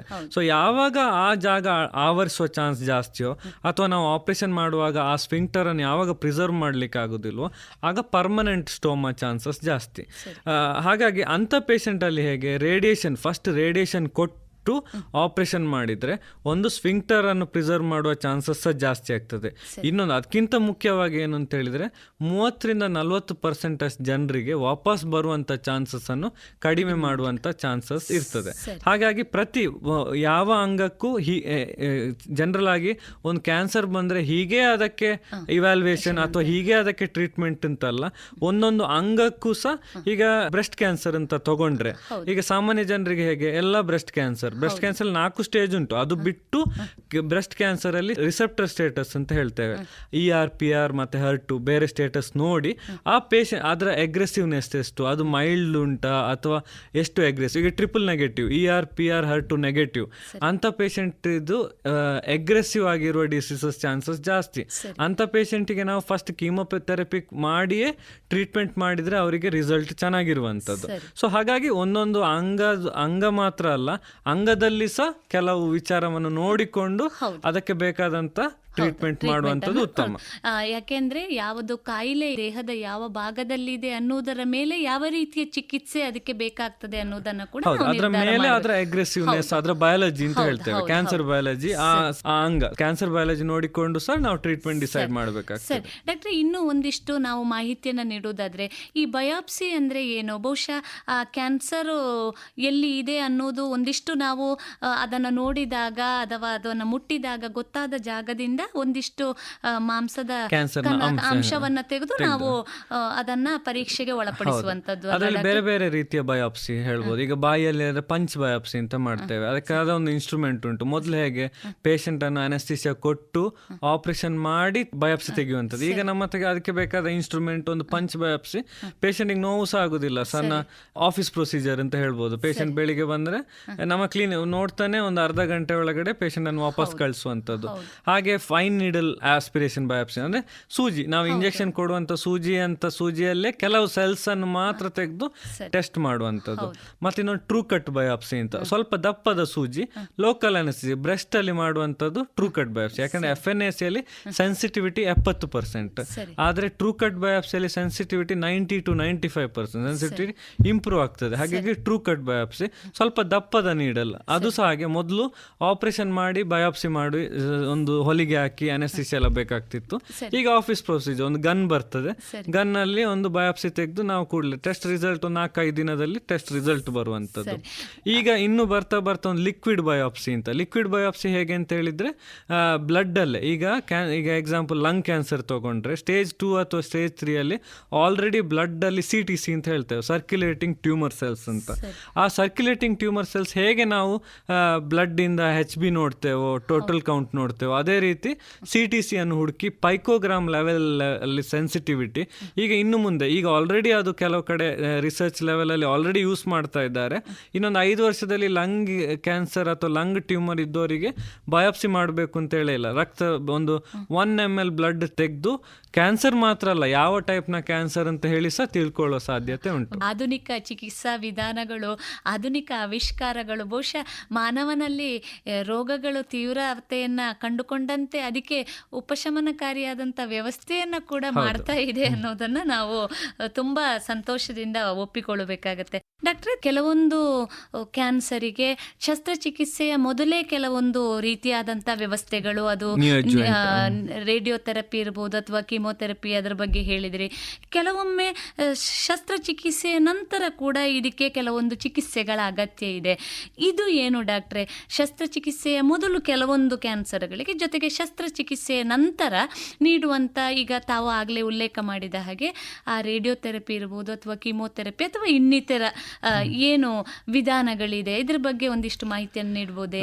ನೋಡಿ, ಸ್ಟೇಜ್ 1 ಕ್ಯಾನ್ಸರ್ ಅಂತ ಹೇಳಿದ್ರೆ ಆ ಆರ್ಗನಿಗೆ ಮಾತ್ರ ಆವರಿಸಿರ್ತದೆ. ಆ ಸಣ್ಣ ಆರ್ಗನ್ ಅನ್ನು ತೆಗೆದು ಅಥವಾ ಕೆಲವೊಮ್ಮೆ ಆ ಆರ್ಗನ್ನಿನ ಅಂಶ ಮಾತ್ರ ತೆಗೆದು. ಈಗ ಬ್ರೆಸ್ಟ್ ಕ್ಯಾನ್ಸರ್ ಅಲ್ಲಿ ಕನ್ಸರ್ವೇಟಿವ್ ಅಪ್ರೋಚ್ ಅಂತ ಹೇಳ್ತೇವೆ, ಅಂದ್ರೆ ಫುಲ್ ಬ್ರೆಸ್ಟ್ ತೆಗಿಬೇಕು ಅಂತ ಇಲ್ಲ, ಅದನ್ನು ಸ್ವಲ್ಪ ಇವ್ಯಾಲ್ಯೂಯೇಟ್ ಮಾಡಿ, ಕರೆಕ್ಟ್ ಆಗಿ ಇವ್ಯಾಲ್ಯೂಯೇಟ್ ಮಾಡಿ ಆ ಗಂಟನ್ನು ಮಾತ್ರ ತೆಗೆದು ಆಪರೇಷನ್ ಮಾಡುವಂಥದ್ದು. ಸೊ ಇಂಥ ಪೇಷಂಟ್ಸಿಗೆ ನಾವು ಡೈರೆಕ್ಟಾಗಿ ಆಪರೇಷನ್ ಮಾಡಿದರೆ ರಿಸಲ್ಟ್ ಒಳ್ಳೇದಿರ್ತದೆ. ಹಾಗೆ ಕೆಲವು ಪೇಷಂಟಿಗೆ ಆಲ್ರೆಡಿ ನೋಡಿಗೆ ಸ್ಪ್ರೆಡ್ ಆಗಿದೆ ಅಂತ, ಅಂದರೆ ಆ ಕ್ಯಾನ್ಸರ್ ಆ ಅಂಗದಿಂದ ಅಲ್ಲದೆ ನೆಕ್ಸ್ಟ್ ಇದಕ್ಕೆ ಆವರಿಸಿದೆ, ನೆಕ್ಸ್ಟ್ ಲೆವೆಲ್ಗೆ ಆವರಿಸಿದೆ, ಅಥವಾ ಆಲ್ರೆಡಿ ಬ್ಲಡ್ಡಿಗೆ ಬಂದಿದೆ ಅಂತ. ಅಂಥ ಪೇಷಂಟ್ಸಿಗೆ ಕೀಮೋಥೆರಪಿ ಕೊಟ್ಟು ಸ್ವಲ್ಪ ಅದನ್ನು ಡೌನ್ ಸ್ಟೇಜ್ ಮಾಡೋದು, ಅಥವಾ ಬಾಡಿಯ ಒಂದು ಇಮ್ಯುನಿಟಿ ಕಂಟ್ರೋಲ್ ತಗೊಂಡ ಮೇಲೆ ಆಪರೇಷನ್ ಮಾಡುವಂಥದ್ದು. ಇನ್ನೊಂದು ಲೆವೆಲ್ ಹೇಗೆ ಅಂತ ಹೇಳಿದರೆ ಇನ್ನೂ ಸ್ವಲ್ಪ ಆವರಿಸಿರ್ತದೆ ಅಥವಾ ವಾಪಸ್ ತಿರುಗಿ ಬರುವಂಥ ಚಾನ್ಸಸ್ ಜಾಸ್ತಿ. ಈಗ ಬಾಯಿಯ ಕ್ಯಾನ್ಸರಲ್ಲಿ ಆಗಿರ್ಬೋದು, ಅದು ಆಲ್ರೆಡಿ ನಾವು ಸಾಮಾನ್ಯ ಭಾಷೆಯಲ್ಲಿ ಗಳಲೆ ಅಂತ ಹೇಳ್ತೇವೆ, ಗ್ರಂಥಿಗಳು, ಲಿಂಫ್ ನೋಡ್ಸ್. ಸೊ ಅದಕ್ಕೆ ಆಲ್ರೆಡಿ ಆವರಿಸಿದೆ ಅಂತ ಹೇಳಿದರೆ ಅಂಥ ಪೇಷಂಟಿಗೆ ವಾಪಸ್ ಬರುವ ಚಾನ್ಸಸ್ ಜಾಸ್ತಿ ಇರುವುದರಿಂದ ಅಂಥ ಪೇಷಂಟಿಗೆ ನಾವು ಆಪರೇಷನ್ ಆದ ಮೇಲೆ ರೇಡಿಯೇಷನ್ ಕೊಡ್ತೇವೆ. ಸೊ ಕೆಲವು ಈಗ ಕೊಲಾನ್ ಕ್ಯಾನ್ಸರ್ ಆಗಿರ್ಬೋದು, ಕೊಲಾನ್ ಕ್ಯಾನ್ಸರಲ್ಲಿ ನಿಯೋ ಅಡ್ಜುವೆಂಟ್ ಸೆಟ್ಟಿಂಗ್ ಇಲ್ಲ, ಅಂದರೆ ಕ್ಯಾನ್ಸರ್ಗಿಂತ ಮುಂಚೆ ಕೀಮೋಥೆರಪಿ ಕೊಡುವಂಥ ವ್ಯವಸ್ಥೆ ಇಲ್ಲ, ಅದರಿಂದಾಗಿ ಜನರಿಗೆ ಪ್ರಯೋಜನ ಆಗುದಿಲ್ಲ. ಹಾಗೆ ಕ್ಯಾನ್ಸರ್ ಆದ ಮೇಲೆ ಸ್ಟೇಜ್ 2 ಅಥವಾ ಸ್ಟೇಜ್ 3 ಇರುವವರಿಗೆ ಅಗ್ರೆಸಿವ್ ನೋಡಿಕೊಂಡು ಕ್ಯಾನ್ಸರ್ ಬಯಾಲಜಿ ನೋಡಿಕೊಂಡು ಕೆಲವೊಮ್ಮೆ ಕೀಮೊಥೆರಪಿ ಬೇಕಾಗ್ತದೆ. ಸೊ ಇದು ಹೇಗೆ ಅಂದರೆ ಆರ್ಗನ್ ಮಾತ್ರ ಅಲ್ಲ, ಇದರ ಮೇಲೆ ತುಂಬ ಸೈಂಟಿಫಿಕ್ ರಿಸರ್ಚ್ ಆಗಿರ್ತದೆ. ಒಂದು ಸಾವಿರಾನುಗಟ್ಟಲೆ ಪೇಷಂಟ್ ಟ್ರೀಟ್ಮೆಂಟ್ ಮಾಡುವಾಗ ಎಷ್ಟು ಪೇಷಂಟಿಗೆ ಕೀಮೊಥೆರಪಿ ಕೊಡದೆ ಮಾಡಿದವರಿಗೆ ಏನಾಯಿತು ಅಥವಾ ಕೊಟ್ಟು ಮಾಡಿದವರಿಗೆ ಏನಾಯಿತು, ಮತ್ತೆ ಆಪರೇಷನ್ ಆದ ಮೇಲೆ ರೇಡಿಯೇಷನ್ ಕೊಟ್ಟವರು ಎಷ್ಟು ಬದುಕಿದ್ರು, ಎಷ್ಟು ಅವರ ಇದು ಸರ್ವೈವಲ್ ಅಂದ್ರೆ ಎಷ್ಟು ಜಾಸ್ತಿ ಬದುಕಿದ್ರು ಅಂತ, ಮತ್ತೆ ಇನ್ನೊಂದು ಕ್ವಾಲಿಟಿ ಆಫ್ ಲೈಫ್ ಎಷ್ಟು ಚೆನ್ನಾಗಿ ಬದುಕಿದ್ರು ಅಂತ. ಈಗ ಅದು ಸಹ ಇಂಪಾರ್ಟೆಂಟ್. ಈಗ ನಾವು ಲ್ಯಾರಿಂಗ್ಸ್ ಅಲ್ಲಿ ಧ್ವನಿ ಪೆಟ್ಟಿಗೆ ಕ್ಯಾನ್ಸರ್ ಬರುವಾಗ ಮುಂಚೆ ಹೇಗೆ ಈ ಸಣ್ಣ ಕ್ಯಾನ್ಸರ್ ಸ್ಟೇಜ್ 1 ಕ್ಯಾನ್ಸರ್ ಇದ್ರು ಸಹ ಅವರಿಗೆ ವಾಯ್ಸ್ ಬಾಕ್ಸ್ ಅನ್ನು ತೆಗೆದು ಆಪರೇಷನ್ ಮಾಡುವಂಥದ್ದು. ಸೊ ಅದು ಸಾಧಾರಣ ಒಂದು 10 ವರ್ಷದ ಹಿಂದೆ ಬಂದವರಿಗೆ ಎಲ್ಲರಿಗೂ ಸಹ ಒಂದು ಧ್ವನಿ ಪೆಟ್ಟಿಗೆ ಕ್ಯಾನ್ಸರ್ ಬಂದ ಕೂಡಲೇ ಆಪರೇಷನ್ ಮಾಡಿ ತೆಗೆಯುವಂಥದ್ದು. ಆದರೆ ಈಗ ಹಾಗೆ ಅಲ್ಲ, ಸ್ಟೇಜ್ 3 ಸಹ ನಾವು ರೇಡಿಯೇಷನ್ ಕೊಡ್ತೇವೆ. ಯಾಕೆ? ಕ್ವಾಲಿಟಿ ಆಫ್ ಲೈಫ್ ಇಂಪ್ರೂವ್ ಮಾಡಲಿಕ್ಕೆ. ಪೇಷಂಟ್ಗಳು ಏನು ಹೇಳ್ತಾರೆ, ನಾನು ಸತ್ರುತ ಚಿಂತೆ ಇಲ್ಲ, ನನ್ನ ಧ್ವನಿ ಬೇಕು ಅಂತ ಹೇಳ್ತಾರೆ. ಸೊ ಹಾಗಾಗಿ ಈಗ ಮಾಡ್ತಾ ಏನು ಗೊತ್ತಾಗಿದೆ ಅಂತ ಹೇಳಿದ್ರೆ, ಆ ಸ್ಟೇಜ್ 1, 2, 3 ಅವರಿಗೆ ಆಪರೇಷನ್ ಮಾಡಿದ್ರು ಸಹ ಅಥವಾ ರೇಡಿಯೇಷನ್ ಕೊಟ್ಟು ವಾಯ್ಸ್ ಉಳಿಸಿದ್ರೆ ಸಹ ಅವರು ಈಗ 5 ವರ್ಷ ಬದುಕೊಂಡು 5 ವರ್ಷ ಬದುಕ್ತಾನೆ ಯಾವ ರೀತಿ ಆದರೂ. ಸೊ ಈ ರೀತಿ ಕಂಪ್ಯಾರಿಸನ್ ಮಾಡಿಕೊಂಡು ಸೈಂಟಿಫಿಕ್ ವರ್ಲ್ಡ್ ಡೆವಲಪ್ ಆಗ್ತಾ ಹೋಗಿದೆ. ಸೊ ಈಗ ಎಕ್ಸಾಕ್ಟ್ಲಿ ನಮಗೆ ಯಾವ ಪೇಷಂಟಿಗೆ, ಯಾವ ಅಂಗಕ್ಕೆ, ಯಾವ ಪೇಷಂಟಿಗೆ ಹೇಗೆ ಟ್ರೀಟ್ಮೆಂಟ್ ಮಾಡಬೇಕು ಅಂತ ಹೇಳುವಂಥ ವಿಧಾನ ನೋಡಿಕೊಂಡು ನಾವು ಟ್ರೀಟ್ಮೆಂಟ್ ಮಾಡ್ತೇವೆ. ಯಾಕೆಂದರೆ ಪ್ರತಿಯೊಬ್ಬ ರೋಗಿಗೂ ಕೂಡ ವೈದ್ಯನ ಬಳಿಗೆ ಬಂದಾಗ ಬಹಳಷ್ಟು ನಿರೀಕ್ಷೆಗಳಿರುವಂಥದ್ದು ಸಹಜ. ತನ್ನಲ್ಲಿ ಒಂದು ಕಾಯಿಲೆ ಇದೆ, ನಾನು ಸಂಪೂರ್ಣ ಗುಣಮುಖನಾಗಿ ಮತ್ತೆ ನನ್ನ ದೈನಂದಿನ ಚಟುವಟಿಕೆಗಳಿಗೆ ಮೊದಲಿನಂತೆಯೇ ನಾನು ವಾಪಸ್ ಆಗಬೇಕು ಅನ್ನುವಂಥದ್ದು ಜನಸಾಮಾನ್ಯನ ಅಪೇಕ್ಷೆ. ಬಹುಶಃ ಈ ನಿಟ್ಟಿನಲ್ಲಿ ಶಸ್ತ್ರಚಿಕಿತ್ಸೆಯ ನಂತರವೂ ಕೂಡ ಅವನು ತಾವು ಹೇಳಿದ ಹಾಗೆ ಆ ಒಂದು ಒಟ್ಟು ಅದರ ಸೈಕಲ್ ಅಂತ ಏನು ಕರಿತೇವೆ, ಈಗ ಕೀಮೋಥೆರಪಿ ಇರ್ಬೋದು, ರೇಡಿಯೋಥೆರಪಿ ಇರ್ಬೋದು, ಅದನ್ನು ಬಹುಶಃ ಅವನು ಸಂಪೂರ್ಣ ಮಾಡಿದಲ್ಲಿ ತಾವು ಹೇಳಿದ ಹಾಗೆ ಅವನ ಕ್ವಾಲಿಟಿ ಆಫ್ ಲೈಫು ಜೊತೆಗೆ ಅವನ ಸರ್ವೈವಲ್ ಕೂಡ ಬಹುಶಃ ಎಲ್ಲೋ ಒಂದಿಷ್ಟು ಚೆನ್ನಾಗಿ ಇರ್ಬೋದು ಅನ್ನೋದನ್ನ ನಾವು ನಮ್ಮ ಶ್ರೋತೃ ಬಾಂಧವರಿಗೆ ತಿಳಿಸಬೇಕು ಅಲ್ವಾ ಡಾಕ್ಟ್ರೆ? ಯಾಕೆಂದ್ರೆ ಎಷ್ಟೋ ಜನ ಶಸ್ತ್ರಚಿಕಿತ್ಸೆ ಆದ ನಂತರ ಆ ಏನು ಒಟ್ಟು ಅದರ ಏನು ನಾವು ಪರಿಣಾಮಕಾರಿಯಾಗಿ ಅದನ್ನು ಟ್ರೀಟ್ ಮಾಡುವಂತಹ ಒಟ್ಟು ಸೈಕಲನ್ನು ಬಹುಶಃ ಎಲ್ಲೋ ಕಂಪ್ಲೀಟ್ ಮಾಡದೇ ಇದ್ದಲ್ಲಿ ತೊಂದರೆ ಮತ್ತೆ ಮರುಕಳಿಸುವಂಥ ಸಾಧ್ಯತೆಗಳು ಅಲ್ವಾ ಡಾಕ್ಟ್ರೆ? ಅದು ತೊಂದರೆ ಏನಂತ ಹೇಳಿದ್ರೆ ಪೇಷಂಟ್ಸಿಗೆ ಲೈಕ್ ಕ್ಯಾನ್ಸರ್ ಬಂದ ಕೂಡ ಅದೊಂದು ನಿಹಿಲಿಸ್ಟಿಕ್ ಅಪ್ರೋಚ್, ಅವರಿಗೆ ಮಾತ್ರ ಅಲ್ಲ ಅವ್ರ ಸುತ್ತ ಇರುವವರಿಗೆ ಈಗ ಆಯ್ತಲ್ಲ ಅಂತ. ಕ್ಯಾನ್ಸರ್ ಅಲ್ಲಿ ಹೇಗೆ ಅಂತ ಒಂದು ಮೇನ್ ಪ್ರಾಬ್ಲಮ್ ಏನು ಅಂತ ಹೇಳಿದ್ರೆ ಈಗ ಖರ್ಚು ಸ್ವಲ್ಪ ಹೌದು ಡೆಫಿನೆಟ್ಲಿ. ಸೊ ಈಗ ನೀವು ಅಡ್ಜೆಂಟ್ ಕೀಮೋಥೆರಪಿ ಆಗಿರ್ಬೋದು, ರೇಡಿಯೇಷನ್ ಸರ್ಜರಿ ಎಲ್ಲ ಆಗುವಾಗ ಖರ್ಚಿನೊಟ್ಟಿಗೆ ಸಮಯ ಸಹ. ಈಗ ಒಂದು ಕ್ಯಾನ್ಸರ್ ಬಂದು 4-5 ತಿಂಗಳು ಆಗಾಗ ವಾರಕ್ಕೊಮ್ಮೆ, 15 ದಿನಕ್ಕೊಮ್ಮೆ, ತಿಂಗಳಿಗೊಮ್ಮೆ, ಒಂದು 5-6 ತಿಂಗಳು ಕಂಟಿನ್ಯೂಸ್ ಆಗಿ ಟ್ರೀಟ್ಮೆಂಟ್ ಅಲ್ಲಿ ಇದ್ದು ನಮ್ಮನ್ನು ಕಂಡುಕೊಂಡು ಆಸ್ಪತ್ರೆಗೆ ಬಂದುಕೊಂಡು ಇರುವಂಥದ್ದು. ಸೊ ಅದೊಂದು ಈ ಕ್ಯಾನ್ಸರ್ ಇರುವಲ್ಲಿ ಟ್ರೀಟ್ಮೆಂಟ್. ಸೊ ಅದನ್ನು ಹೆಚ್ಚಿನವರಿಗೆ ಆ ವ್ಯವಸ್ಥೆಯನ್ನು ಅಪ್ರೋಚ್ ಮಾಡಲಿಕ್ಕೆ ಆಗುದಿಲ್ಲ. ಹಾಗಾಗಿ ಅರ್ಧಂಬರ್ಧ ಟ್ರೀಟ್ಮೆಂಟ್ ಮಾಡಿ ಹೋಗುವಂಥದ್ದು ಅಥವಾ ಶಾರ್ಟ್ ಕಟ್ ನೋಡುವಂಥದ್ದು, ಬೇರೆ ಯಾವುದಾದ್ರೂ ಧಾರ್ಮಿಕ ವ್ಯವಸ್ಥೆ ಇರ್ಬೋದು ಏನಾದರೂ ಅಂತ ಇದರಲ್ಲಿ ಅದೇ ಸೈಂಟಿಫಿಕ್ ಆಗಿ ಇದನ್ನು ಅಪ್ರೋಚ್ ಮಾಡಿದರೆ. ಈಗ ಕ್ಯಾನ್ಸರ್ನ ಟ್ರೀಟ್ಮೆಂಟ್ ಈಗ ಹೇಗೆ ಆಗಿದೆ ಅಂತ ಹೇಳಿದರೆ, ನಾನು ಅಥವಾ ಪೇಷಂಟ್ ಅಥವಾ ಡಾಕ್ಟ್ರು ಅಥವಾ ಪೇಷಂಟ್ ಇಟ್ಕೊಂಡು ಹೀಗೆ ಮಾಡುವ ಅಂತ ಹೇಳಿ ಒಂದು ಶಾರ್ಟ್ ಕಟ್ ನೋಡುವಂಥದ್ದಲ್ಲ, ಅದಕ್ಕಾದ ಒಂದು ಪ್ರೋಟೋಕಾಲ್ಸ್ ಉಂಟು. ನ್ಯಾಷನಲ್ NCCN ಗೈಡ್ಲೈನ್ಸ್ ಅಂತ, ಅಮೆರಿಕನ್ ಪ್ರೋಟೋಕಾಲ್, ಎಸ್ಮೋ ಗೈಡ್ಲೈನ್ಸ್, ಇದೆಲ್ಲ ಎಕ್ಸಾಂಪಲ್ಸ್ ನಾನು ಕೊಡ್ತಾ ಇರೋದು. ಸೊ ಈಗ ನಾವು ಹೇಗೆ ಭಾರತದಲ್ಲಿ ಮಾಡುವಂಥ ಟ್ರೀಟ್ಮೆಂಟ್, ಅಮೆರಿಕದಲ್ಲಿ ಮಾಡುವಂಥ ಟ್ರೀಟ್ಮೆಂಟ್, ಯುರೋಪ್ನಲ್ಲಿ ಮಾಡೋ ಸಾಧಾರಣ 90% ಸೇಮ್ ಇರ್ತದೆ, ಒಂದೇ ರೀತಿ. ಸೊ ಲೈಕ್ ಈಗ ಹೇಗೆ ನಾವು ಮಾಡಿದ ಟ್ರೀಟ್ಮೆಂಟ್ ಅನ್ನು ಅವ್ರು ಬೇಕಾದ್ರೆ ನಾವು ಫಾಲೋ ಮಾಡಿದ ಪ್ರೋಟೋಕಾಲ್ ಅನ್ನು ತಗೊಂಡೋಗಿ ಯುರೋಪ್ ಅಲ್ಲಿ ತೋರಿಸಿದ್ರೆ ಸಹ ಅದು ಆಲ್ಮೋಸ್ಟ್ ಮ್ಯಾಚ್ ಆಗ್ತದೆ. ಅಲ್ಲಿ ಇರುವಂತಹ ವ್ಯವಸ್ಥೆಯಿಂದ, ಸಣ್ಣ ವ್ಯವಸ್ಥೆಯಿಂದ 5-10% ಸ್ವಲ್ಪ ವ್ಯತ್ಯಾಸ ಆಗ್ಬೋದು, ಕೆಲವು ಕಡೆ ಸುಲಭ ಕಷ್ಟಗಳು ಇರ್ಬೋದು. ಆದ್ರೆ ಹೆಚ್ಚಾಗಿ ನಾವು ಫಾಲೋ ಮಾಡುವ ಪ್ರೋಟೋಕಾಲ್ ಮೇಲೆ ಅವರಿಗೆ ಟ್ರೀಟ್ಮೆಂಟ್. ಈಗ ನೀವು ಈಗ ಆಲ್ರೆಡಿ ನೋಡಿ ಪೊಲಿಟಿಷಿಯನ್ಸ್ ಎಲ್ಲ ಮುಂಚೆ ಹೊರಗೆ ಹೋಗ್ತಿದ್ದವರು ಈಗ ಇಂಡಿಯಾದಲ್ಲೇ ಟ್ರೀಟ್ಮೆಂಟ್ ಮಾಡಿಸಿಕೊಳ್ತಾ ಇದ್ದಾರೆ. ಎಷ್ಟೋ ಸಂದರ್ಭಗಳಲ್ಲಿ ನಾವು ಹೊರ ದೇಶದಿಂದ ಭಾರತಕ್ಕೆ ಇವತ್ತು ಚಿಕಿತ್ಸೆಗೋಸ್ಕರ ಮೆಡಿಕಲ್ ಟೂರಿಸಂ ನೋಡಿದ್ದೇವೆ. ಬಹಳ ಸಂತೋಷ ಡಾಕ್ಟ್ರೆ, ಬಹಳ ಉತ್ತಮವಾದಂಥ ಮಾಹಿತಿಯನ್ನು ನೀಡ್ತಾ ಇದ್ದೀರಿ. ಈಗ ಇನ್ನೂ ಒಂದು ನಾವು ಮುಖ್ಯವಾಗಿ ಕರುಳಿಗೆ ಸಂಬಂಧಿಸಿದಂಥ ಕ್ಯಾನ್ಸರನ್ನು ತೆಗೆದುಕೊಳ್ಳೋದಾದರೆ, ಈ ಕರುಳಿಗೆ ಸಂಬಂಧಿಸಿದಂಥ ಕ್ಯಾನ್ಸರನ್ನು ಪತ್ತೆ ಹಚ್ಚುವುದು ಹೇಗೆ? ಒಬ್ಬ ವ್ಯಕ್ತಿಗೆ ತನಗೆ ಕರುಳಿನ ಸಮಸ್ಯೆ ಇದೆ, ಅದು ಕ್ಯಾನ್ಸರು ಅನ್ನುವಂಥದ್ದು ಅವನಿಗೆ ಗೊತ್ತಾಗದೇ ಇರ್ಬೋದು, ಆದರೆ ರೋಗ ಲಕ್ಷಣಗಳು ಯಾವ ರೀತಿ ಇರ್ತದೆ ಡಾಕ್ಟ್ರೆ? ಸಣ್ಣ ಕರಳು ಅಂತ ಹೇಳೋದಾಗ ಸಣ್ಣ ಕರಳು ಮತ್ತೆ ದೊಡ್ಡ ಕರಳು. ಸಣ್ಣ ಕರಳಿನ ಕ್ಯಾನ್ಸರ್ ತುಂಬಾ ರೇರ್. ಸೊ ಅದ್ರ ಬಗ್ಗೆ ನಾವು ಗಮನ ಹರಿಸೋದು ಬೇಡ. ಸೊ ದೊಡ್ಡ ಕರಳಲ್ಲಿ ಕ್ಯಾನ್ಸರ್ ಅಂತ ಹೇಗೆ ಅಂತ ಹೇಳಿದ್ರೆ ಸಾಮಾನ್ಯವಾಗಿ ಒಂದು ಮೋಷನ್ ಮೂಲವೇದಿ ಟೈಪ್, ಒಂದು ಮೋಷನ್ ಅಲ್ಲಿ ರಕ್ತ ಹೋಗುವಂತದ್ದು, ಸಡನ್ ಆಗಿ ನೋವಿರ್ಬೇಕು ಅಂತಿಲ್ಲ, ಒಂದು ಅದೊಂದು ಲಕ್ಷಣ ಕಾಮನ್ ಆಗಿ ಕಾಣುವಂಥದ್ದು. ಅಂತ ವ್ಯವಸ್ಥೆಯಲ್ಲಿ ಪೇಷಂಟ್ ಸಡನ್ ರಕ್ತ ಕಂಡ ಕೂಡಲೇ ಪೇಷಂಟ್ಸ್ ಹೆದರಿಕೊಂಡು ಡಾಕ್ಟರ್ ಹತ್ರ ಹೋಗ್ತಾರೆ. ಆದ್ರೆ ಇದರಲ್ಲಿ ಕರಳಿನ ಇದರಲ್ಲಿ ಏನೋ ಮೂಲವೇದಿ ಅಂತ ಇರ್ಬೋದು ಅಂತ ಹೇಳುವ ಅದ್ರ ಟ್ರೀಟ್ಮೆಂಟ್ ಮಾಡಿಕೊಂಡು ಇರುವಂತದ್ದು. ಇನ್ನೊಂದು ಇದು ಅಂತ ಹೇಳಿದ್ರೆ ನಾವು ಆಲ್ಟರ್ಡ್ ಬವಲ್ ಹ್ಯಾಬಿಟ್ಸ್ ಅಂತ ಹೇಳ್ತೇವೆ. ಅಂದ್ರೆ ಒಮ್ಮೊಮ್ಮೆ ಲೂಸ್ ಮೋಷನ್ ಆದಾಗೆ ಆಗುದು, ಒಮ್ಮೊಮ್ಮೆ ಗಟ್ಟಿ ಕಾನ್ಸ್ಟಿಪೇಷನ್ ಆದಾಗೆ ಆಗುದು. ಸೊ ಅದಕ್ಕೊಂದು ರೀತಿ ನೀತಿ ಅಂತ ಇಲ್ಲ, ಹೀಗೆ ಆಗುವಂಥದ್ದನ್ನು ಅದು ಸಹ ಅರ್ಲಿ ಕ್ಯಾನ್ಸರ್ ಇದು ಸಿಂಪ್ಟಮ್ಸ್. ಅಂಥವ್ರು ಸಹ ಒಂದು ಕೊಲೋಸ್ಕೋಪಿ ಮಾಡಿಕೊಂಡು ಅದನ್ನು ಕ್ಲಿಯರ್ ಮಾಡಿಕೊಂಡ್ರೆ ಒಳ್ಳೇದು. ಇನ್ನೊಂದು ಟೆನೆಸ್ಮಸ್ ಅಂತ ಒಂದು ಮೋಷನ್, ಯಾವಾಗ್ಲೂ ಒಂದು ಮೋಷನ್ ಕಂಪ್ಲೀಟ್ ಆಗದಾಗೆ ಅಥವಾ ಒಂದು ಮೋಷನ್ ಮಾಡ್ಲಿಕ್ಕೆ ಹೋಗ್ಬೇಕು ಅಂತ ಹೇಳುವ ಒಂದು ರೀಸನ್. ಯಾಕೆಂತ ಹೇಳಿದ್ರೆ ಅಲ್ಲಿ ಮೋಷನ್ ಹೋಗೋ ಜಾಗ ಎಲ್ಲಿ ಮೋಷನ್ ಫಿಲ್ ಆಗೋ ಜಾಗ ಅಲ್ಲಿ ಟ್ಯೂಮರ್ ಫಿಲ್ ಆಗಿರ್ತದೆ. ಸೊ ಆ ಟ್ಯೂಮರ್ ಯಾವಾಗಲೂ ಅಲ್ಲಿ ಒಂದು ಇರಿಟೇಷನ್ ಮಾಡಿ ಪೇಷಂಟ್ಗೆ ಆಗಾಗ ಒಂದು ಮೋಷನ್ಗೆ ಹೋಗಬೇಕು ಅಂತ ಹೇಳೋ ಒಂದು ಫೀಲಿಂಗ್ಸ್ ಅನುಭವ ಆಗುವಂಥದ್ದು. ಸೊ ಅದು ಸಹ ಒಂದು ಈ ಕರಳಿನ ಕ್ಯಾನ್ಸರ್ನ ಲಕ್ಷಣಗಳು. ಇದು ಸಾಮಾನ್ಯವಾಗಿ ಹೆಚ್ಚಿನವರಿಗೆ ಯಾವುದೇ ಕರಳಿನ ಕ್ಯಾನ್ಸರ್ ಬರುವಾಗ ಇಂಥ ಲಕ್ಷಣ ಒಂದು ಲಾಸ್ಟ್ 6 ತಿಂಗಳಿಂದ 1 ವರ್ಷದವರೆಗೆ ಇದ್ದೇ ಇರ್ತದೆ. ಸರಿ, ಒಟ್ಟಾರೆಯಾಗಿ ಈ ಲಕ್ಷಣಗಳ ಜೊತೆಗೆ ಬಹುಶಃ ಅವನಿಗೆ ಹಸಿವು ಇಲ್ಲದೆ ಇರುವಂತದ್ದು ಅಥವಾ ದೇಹದ ತೂಕ ಕೂಡ ಕಡಿಮೆ ಆಗುವಂತ ಸಾಧ್ಯತೆಗಳು ಇದೆ ಅಲ್ವಾ ಡಾಕ್ಟರ್? ಹೌದು. ಆದ್ರೆ ಇದು ಸಾಮಾನ್ಯವಾಗಿ ಜನರು ಅನ್ಕೊಳ್ಳೋದು ಹಸಿವು ಆಗದೆ ಇರುವಂತ, ಇದೆಲ್ಲ ಆಕ್ಚುಲಿ ಲೇಟ್ ಸ್ಟೇಜಸ್. ಸೊ ಅಲ್ಲಿವರೆಗೆ ಕಾಯ್ಬೇಕು ಅಂತ ಇಲ್ಲ. ಸೊ ಲೈಕ್ ಯಾವಾಗ ಅಲ್ಲಿವರೆಗೆ ಕಾಯ್ತಾರೆ, ಈಗ ಸಾಮಾನ್ಯವಾಗಿ ಜನರು ಹಾಗೆ ತಿನ್ಕೊಂಡು ಲಾಸ್ಟ್ ಸ್ಟೇಜ್ ವರೆಗೂ ಕಾಯ್ತಾರೆ. ಹಾಗೆ ದೇಹದ ತೂಕ ಕಡಿಮೆ ಆಗುದೆಲ್ಲ ತುಂಬಾ ಲೇಟ್ ಸ್ಟೇಜ್ 3 ಅಥವಾ ಸ್ಟೇಜ್ 4 ವರೆಗೆ. ಸೊ ಅಲ್ಲಿವರೆಗೆ ಕಾಯ್ಬೇಕು ಅಂತಿಲ್ಲ.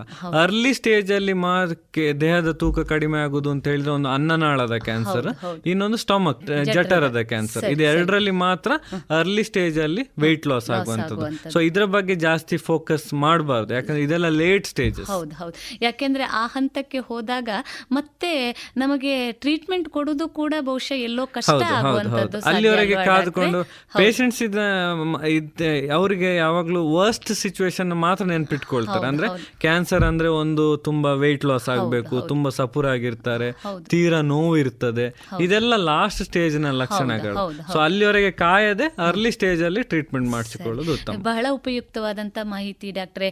ನಮ್ಮ ಶ್ರೋತೃ ಬಾಂಧವರಲ್ಲಿ ನಾವು ಈ ಮಾಹಿತಿಯ ಮೂಲಕ ಹಂಚಿಕೊಳ್ಳೋದೇನು ಅಂದ್ರೆ, ಯಾವುದೇ ರೀತಿಯಾದಂತಹ ಬದಲಾವಣೆಗಳು ನಮ್ಮ ದೇಹ ಪ್ರಕೃತಿಯಲ್ಲಿ ಕಂಡು ಬಂದ ತಕ್ಷಣ ವೈದ್ಯರನ್ನ ಭೇಟಿಯಾಗುವುದರಿಂದ ಬಹುಶಃ ಮುಂದೆ ಬರಬಹುದಾದಂತಹ ತೀವ್ರತರವಾದಂಥ ಕಾಯಿಲೆಯಿಂದ ನಮ್ಮನ್ನು ನಾವು ರಕ್ಷಿಸಿಕೊಳ್ಬಹುದು ಅನ್ನುವಂಥದ್ದು ಅಲ್ವಾ ಡಾಕ್ಟ್ರೆ?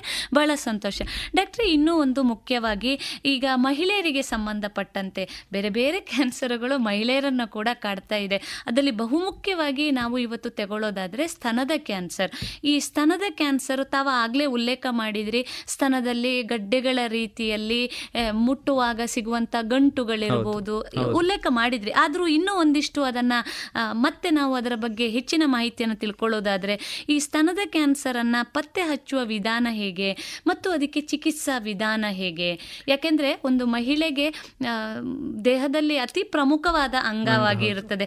ಆ ಸಂದರ್ಭದಲ್ಲಿ ಕೆಲವೊಂದು ಸಂದರ್ಭದಲ್ಲಿ ನಾವು ಕೇಳಿದ್ದೇವೆ ಆ ಅಂಗವನ್ನು ತೆಗೆಯುವಂಥ ಪ್ರಮೇಯಗಳು ಬರ್ತದೆ. ಇವತ್ತು ಆಧುನಿಕ ಚಿಕಿತ್ಸಾ ವಿಧಾನದಲ್ಲಿ ಮತ್ತೆ ಅದನ್ನು ಬೇರೆ ರೀತಿಯಲ್ಲಿ ಜೋಡಿಸುವ ವ್ಯವಸ್ಥೆ ಇದೆ.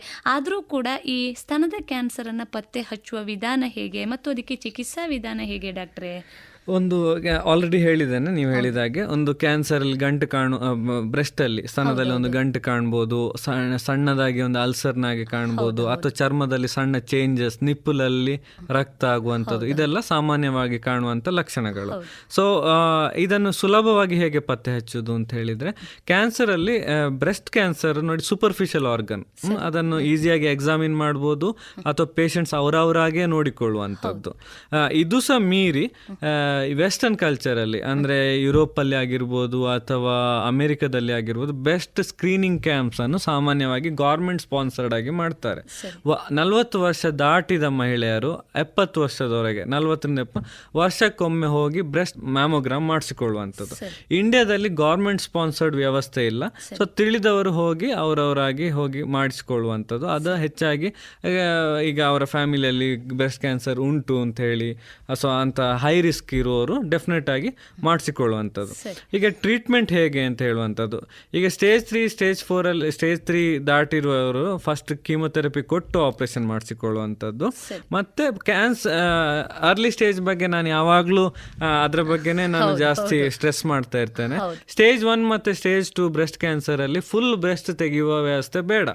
ಈಗಿನ ಕಾಲದಲ್ಲಿ ಆ ಗಂಟನ್ನು ಮಾತ್ರ ತೆಗೆದು ಹಾಗೆ ಲಿಂಫ್ ನೋಡ್ ಅನ್ನು ತೆಗೆದು ಆಕ್ಸಿಲರಿ ಡಿಸೆಕ್ಷನ್ ಅಂತ ಹೇಳ್ತೇವೆ, 2 ಕಡೆ ಇನ್ಸಿಷನ್ ಮಾಡಿ ಸ್ವಲ್ಪ ಕಷ್ಟದ ವ್ಯವಸ್ಥೆ. ಅಂದ್ರೆ ಆಪರೇಷನ್ ಫುಲ್ ಬ್ರೆಸ್ಟ್ ಸ್ತನ ತೆಗೆಯೋದು ಬಾರಿ ಸುಲಭ, ಆದ್ರೆ ಅದನ್ನು ಬ್ರೆಸ್ಟ್ ಅನ್ನು ಉಳಿಸಿಕೊಂಡು ಆ ಕ್ಯಾನ್ಸರ್ ಗೆಡ್ಡೆಯನ್ನು ಮಾತ್ರ ನೆಕ್ಸ್ಟ್ ಟೈಮ್ ಇನ್ನೊಮ್ಮೆ ಬರದಾಗೆ ನೋಡಿಕೊಂಡು ತೆಗೆಯುವಂತ ವ್ಯವಸ್ಥೆ ಬ್ರೆಸ್ಟ್ ಕನ್ಸರ್ವೇಷನ್ ಥೆರಪಿ ಅಥವಾ ಬ್ರೆಸ್ಟ್ ಕನ್ಸರ್ವೇಷನ್ ಸರ್ಜರಿ ವಿತ್ ಆಂಕೋಪ್ಲಾಸ್ಟಿ ಅಂತ. ಅಂದ್ರೆ ಸ್ವಲ್ಪ ಪ್ಲಾಸ್ಟಿಕ್ ಸರ್ಜರಿಯ ವ್ಯವಸ್ಥೆ ಅದು ನಾವೇ ಕ್ಯಾನ್ಸರ್ ಸರ್ಜನ್ ಮಾಡುವಂಥದ್ದು ಸಹ ಉಂಟು. ಹಾಗಾಗಿ ಬ್ರೆಸ್ಟ್ ಕ್ಯಾನ್ಸರ್ನವರು ಈಗ ಹೆದರ್ಬೇಕು ಅಂತೇಳಿ ಇಲ್ಲ, ಆದಷ್ಟು ಒಂದು ಸಣ್ಣ ಗಂಟ ಕಂಡ ಕೂಡಲೇ ಅದಕ್ಕೆ ಬೇಕಾದ ಚಿಕಿತ್ಸಾ ವಿಧಾನವನ್ನು ಸರಿಯಾಗಿ ಫಾಲೋ ಮಾಡಿದ್ರೆ ಒಳ್ಳೆ ಟ್ರೀಟ್ಮೆಂಟ್ ಮತ್ತೆ ಒಳ್ಳೆ ಗುಣ ಸಾಕು. ಹೌದು, ಜೀವಿತಾವಧಿ ಕೂಡ ಇವತ್ತು ಬಹಳ ಉತ್ತಮವಾಗಿ ಇಂಪ್ರೂವ್ ಆಗಿದೆ ಅಲ್ವಾ ಡಾಕ್ಟ್ರೆ? ಸ್ತನದ ಕ್ಯಾನ್ಸರ್ ಅನ್ನೋದಕ್ಕೆ ಬಹಳ ಸಂತೋಷ ಡಾಕ್ಟ್ರೆ. ಇನ್ನೂ ಒಂದು ಈ ಸ್ತನದ ಕ್ಯಾನ್ಸರ್ಗೆ ಸಂಬಂಧಪಟ್ಟಂತೆ ಎಂಡೋಕ್ರೈನ್ ಥೆರಪಿ ಅನ್ನೋದನ್ನ ನಾವು ಕೇಳ್ತೇವೆ, ಇದು ಏನು ಡಾಕ್ಟ್ರೆ? ಆಲ್ರೆಡಿ ನಾನು ರಿಸೆಪ್ಟರ್ ಸ್ಟೇಟಸ್ ಅಂತ ಹೇಳ್ತೇವೆ. ನೀವು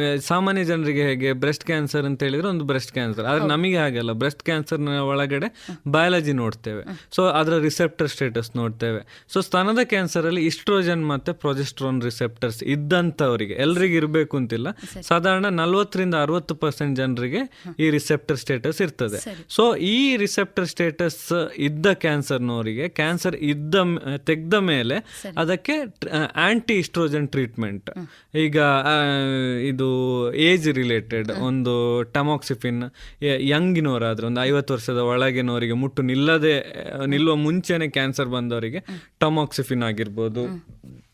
ಹಾಗೆ 50 ಮುಟ್ಟು ನಿತ್ತ ಮೇಲೆ ಕ್ಯಾನ್ಸರ್ ಬಂದವರಿಗೆ ಅರೋಮಟೇಸ್ ಇನ್ಹಿಬಿಟರ್, ಲೆಟ್ರೋಜೋಲ್, ಹಾಗೆ ಸುಮಾರು ಟ್ಯಾಬ್ಲೆಟ್ಸ್ ಇದೆ. ಆಂಟಿ ಹಾರ್ಮೋನಲ್ ಟ್ಯಾಬ್ಲೆಟ್ ಅದನ್ನು 3-5 ವರ್ಷ, ಕೆಲವೊಮ್ಮೆ 10 ವರ್ಷದವರೆಗೆ ಕೊಡುವಂಥದ್ದು. ಆ ಟ್ರೀಟ್ಮೆಂಟ್ ಒಂದು ಇದು ಯಾವ ನಮ್ಮ ಶುಗರಿಗೆ ತಗೊಳ್ಳುವ ಟ್ಯಾಬ್ಲೆಟ್ನಾಗೆ, ಅದಕ್ಕೇನು ಜಾಸ್ತಿ ಸೈಡ್ ಎಫೆಕ್ಟ್ ಇಲ್ಲ, ಆದರೆ ದಿನ ತಗೊಳ್ಬೇಕು ಅಂತ ಹೇಳುವಂಥದ್ದು ಮಾತ್ರ. ಆದರೆ ಅದರಿಂದ ಸಿಗುವಂಥ ರಿಸಲ್ಟ್ ತುಂಬಾ ಒಳ್ಳೆಯದು. ಸೊ ವಾಪಸ್ ಬರದ ಹಾಗೆ ನೋಡಿಕೊಳ್ತದೆ, ಬರುವಂತ ಚಾನ್ಸಸ್ ಅನ್ನು ತೀರಾ ಕಡಿಮೆ ಮಾಡ್ತದೆ. ಬಹಳ ಸಂತೋಷ ಡಾಕ್ಟ್ರೆ. ಇನ್ನೂ ಒಂದು ನಾವು ಮಾತನಾಡ್ತಾ ಆಗ ಉಲ್ಲೇಖ ಮಾಡಿದ್ವು, ಈ 45 ವರ್ಷ ಅಥವಾ 50 ವರ್ಷದ ವಯಸ್ಸಿನ ನಂತರ ಮುಂಜಾಗೃತಾ ಕ್ರಮವಾಗಿ ಕೆಲವೊಂದು ರೀತಿಯಾದಂತಹ ಕ್ರಮಗಳನ್ನು ವ್ಯಕ್ತಿ ತೆಗೆದುಕೊಳ್ಳಬಹುದು ಅನ್ನುವಂಥದ್ದು. ಈಗ ಸ್ತನದ ಕ್ಯಾನ್ಸರಿಗೆ ಸಂಬಂಧಪಟ್ಟಂತೆ ಮ್ಯಾಮೋಗ್ರಾಮ್ ಅಂತ ನಾವು ಹೇಳಿ, ಇದೇ ರೀತಿ ಬೇರೆ ಯಾವ ರೀತಿಯಾದಂಥ ಪರೀಕ್ಷೆಗಳಿದೆ? ನಾವು ಕೆಲವು ಲೇಖನಗಳಲ್ಲಿ ಓದಿದ್ದೇವೆ, ಮಾಧ್ಯಮಗಳಲ್ಲಿ ಕೇಳಿದ್ದೇವೆ, ಹಾರ್ಮೋನ್ ಟೆಸ್ಟ್ ಮಾಡಿಸುವಂಥದ್ದು. ಡಾಕ್ಟ್ರೆ, ಇದು ಏನು, ಯಾವ ರೀತಿಯಾದಂಥ ಚಿಕಿತ್ಸಾ ವಿಧಾನಗಳು, ಅಂದರೆ ಮುಂಜಾಗೃತಾ ಕ್ರಮವಾಗಿ ನನಗೆ ಕ್ಯಾನ್ಸರ್ ಇದೆ ಅನ್ನೋದನ್ನು ತಿಳಿದುಕೊಳ್ಳುವುದಕ್ಕೆ ಯಾವುದಾದ್ರೂ ಕ್ರಮಗಳಿದೆಯೇ? ಒಂದು ಯಾಕೆಂದರೆ ನಾವು ಸರಾಸರಿಯಾಗಿ 45-50 ವರ್ಷದ ನಂತರ ಬರುವುದಾದಂಥ ರಿಸ್ಕ್ ಏನಿದೆ ಅದು ಸ್ವಲ್ಪ ಜಾಸ್ತಿ. ಯಾವ ಥರ ನಾವು ಏನಾದರೂ ವಿಧಾನಗಳಿದೆಯೇ ಡಾಕ್ಟ್ರೆ? ಬ್ರೆಸ್ಟ್ ಕ್ಯಾನ್ಸರ್ ಅಲ್ಲಿ ಒಂದು ಸುಲಭ ವಿಧಾನ, ಆಲ್ರೆಡಿ ಸ್ಮೋಕಿಂಗ್ ಇರುವವರು ಆಗಾಗ ಒಂದು ಅವರವರೇ ಒಂದು ಬಾಯಲ್ಲಿ ಏನಾದ್ರು ಹುಣ್ಣು ತರ ಬಂದಿದೆ ಅಂತ ಕರೆಕ್ಟ್ ಆಗಿ ನೋಡಿಕೊಳ್ಳೋ, ತಂಬಾಕು ರೆಗ್ಯುಲರ್ ಆಗಿ ಸೇವನೆ ಮಾಡುವಂತವ್ರು. ಹಾಗೆ ಸರ್ವೈಕಲ್ ಕ್ಯಾನ್ಸರ್, ಈಗ ಗರ್ಭಕೋಶದ ಕೆಳಭಾಗದ ಕ್ಯಾನ್ಸರ್ನವರಿಗೆ ಯಾವುದೇ ಗೈನಕಾಲಜಿಸ್ಟ್ ಹೆಂಗಸರ್ ಡಾಕ್ಟರ್ ಹತ್ರ ಯಾವಾಗ ಹೋಗ್ತಾ ಇರ್ಬೋದು, ಆವಾಗ ನಂಗೊಂದು ಪ್ಯಾಪ್ ಸ್ಮಿಯರ್ ಮಾಡಿ ಅಂತ ಒಂದು ರಿಕ್ವೆಸ್ಟ್ ಮಾಡಿಕೊಂಡ್ರೆ ಒಂದು ಬ್ರೆಸ್ಟ್ ಸ್ಮಿಯರ್ ತೆಗೆದು ಒಂದು ಸ್ಕ್ರೀನಿಂಗ್, ಇದು 3 ಕಾಮನ್ ಆಗಿ ಸುಲಭವಾಗಿ ಮಾಡುವಂತ ಸ್ಕ್ರೀನಿಂಗ್ ಟೆಸ್ಟ್. ಅದು ಬಿಟ್ರೆ ಇನ್ನು ಕೊಲೊನೋಸ್ಕೋಪಿ, ನಾನು ಆಲ್ರೆಡಿ ಹೇಳಿದೆ, ಏನಾದ್ರೂ ವ್ಯವಸ್ಥೆ ಕರಳಿನ ಕ್ಯಾನ್ಸರ್ ನಂತ ಲಕ್ಷಣ ಸಣ್ಣ ಲಕ್ಷಣ ಇದ್ರೂ ಹೋಗಿ ಒಂದು ಕೊಲೋನ್ಸ್ಕೋಪಿ ಮಾಡಿಸಿಕೊಳ್ಳುವಂಥದ್ದು. ಮತ್ತೆ ನೀವು ಹೇಳಿದ್ರಿ ಲೈಕ್ ಹಾರ್ಮೋನಲ್ ಲೆವೆಲ್ ನೋಡಿಕೊಂಡು ಏನಾದರೂ ಪ್ರಿವೆಂಟಿವ್ ಸ್ಟ್ರಾಟಜಿ ಯೂಸ್ ಮಾಡ್ಬೋದಾ ಅಂತ. ಅದು ಆ್ಯಕ್ಚುಲಿ ತೀರಾ ತಪ್ಪು. ಈಗ ನಾನು ನೋಡ್ತಾ ಇದ್ದೇನೆ ಆಲ್ರೆಡಿ ಲೈಕ್ ಎಲ್ಲರೂ ನನಗೆ ಒಂದು ಕ್ಯಾನ್ಸರ್ ಪ್ಯಾನಲ್ ಟೆಸ್ಟ್ ಅಂತ ಮಾಡಿ ಒಂದು ವಾಟ್ಸಪ್ ಮಾಡಿ ಬಿಡ್ತಾರೆ, ಡಾಕ್ಟ್ರೆ ಇಷ್ಟು ಕ್ಯಾನ್ಸರ್ ಪ್ಯಾನಲ್ ಮಾಡಿದ್ದೇನೆ ಉಂಟಾ ಇಲ್ವಾ ಅಂತ. ಪ್ರಾಬ್ಲಮ್ ಏನು ಅಂತ ಹೇಳಿದರೆ ಇದು it's not a very sensitive test. ಆದರೆ ಸೆನ್ಸಿಟಿವ್ 30%, 40% ಅಲ್ಲ. ಅಂದರೆ ಹೇಗೆ ಅಂತ ಹೇಳಿದರೆ 100ರಲ್ಲಿ ಒಂದು 30 ಜನರಿಗೆ ಮಾತ್ರ ಅದು ಇನ್ಕ್ರೀಸ್ ಆಗುವಂಥದ್ದು.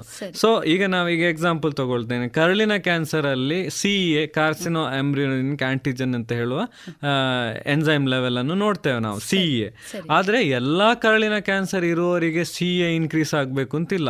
ಸ್ಟೇಜ್ 3 ಮತ್ತೆ ಸ್ಟೇಜ್ 4 ಅಲ್ಲಿ ಇರುವವರಿಗೆ ಮಾತ್ರ CEA ಇನ್ಕ್ರೀಸ್ ಆಗುವಂಥದ್ದು. ಹಾಗೆ ಅಂತ ಎಲ್ಲರೂ CEA ಮಾಡಿಕೊಂಡು ನಂಗೆ ಕ್ಯಾನ್ಸರ್ ಉಂಟಾ ಅಂತ ಕೇಳಿದ್ರೆ ಅದನ್ನು ನಾನು ಆನ್ಸರ್ ಮಾಡ್ಲಿಕ್ಕೆ ಆಗುದಿಲ್ಲ.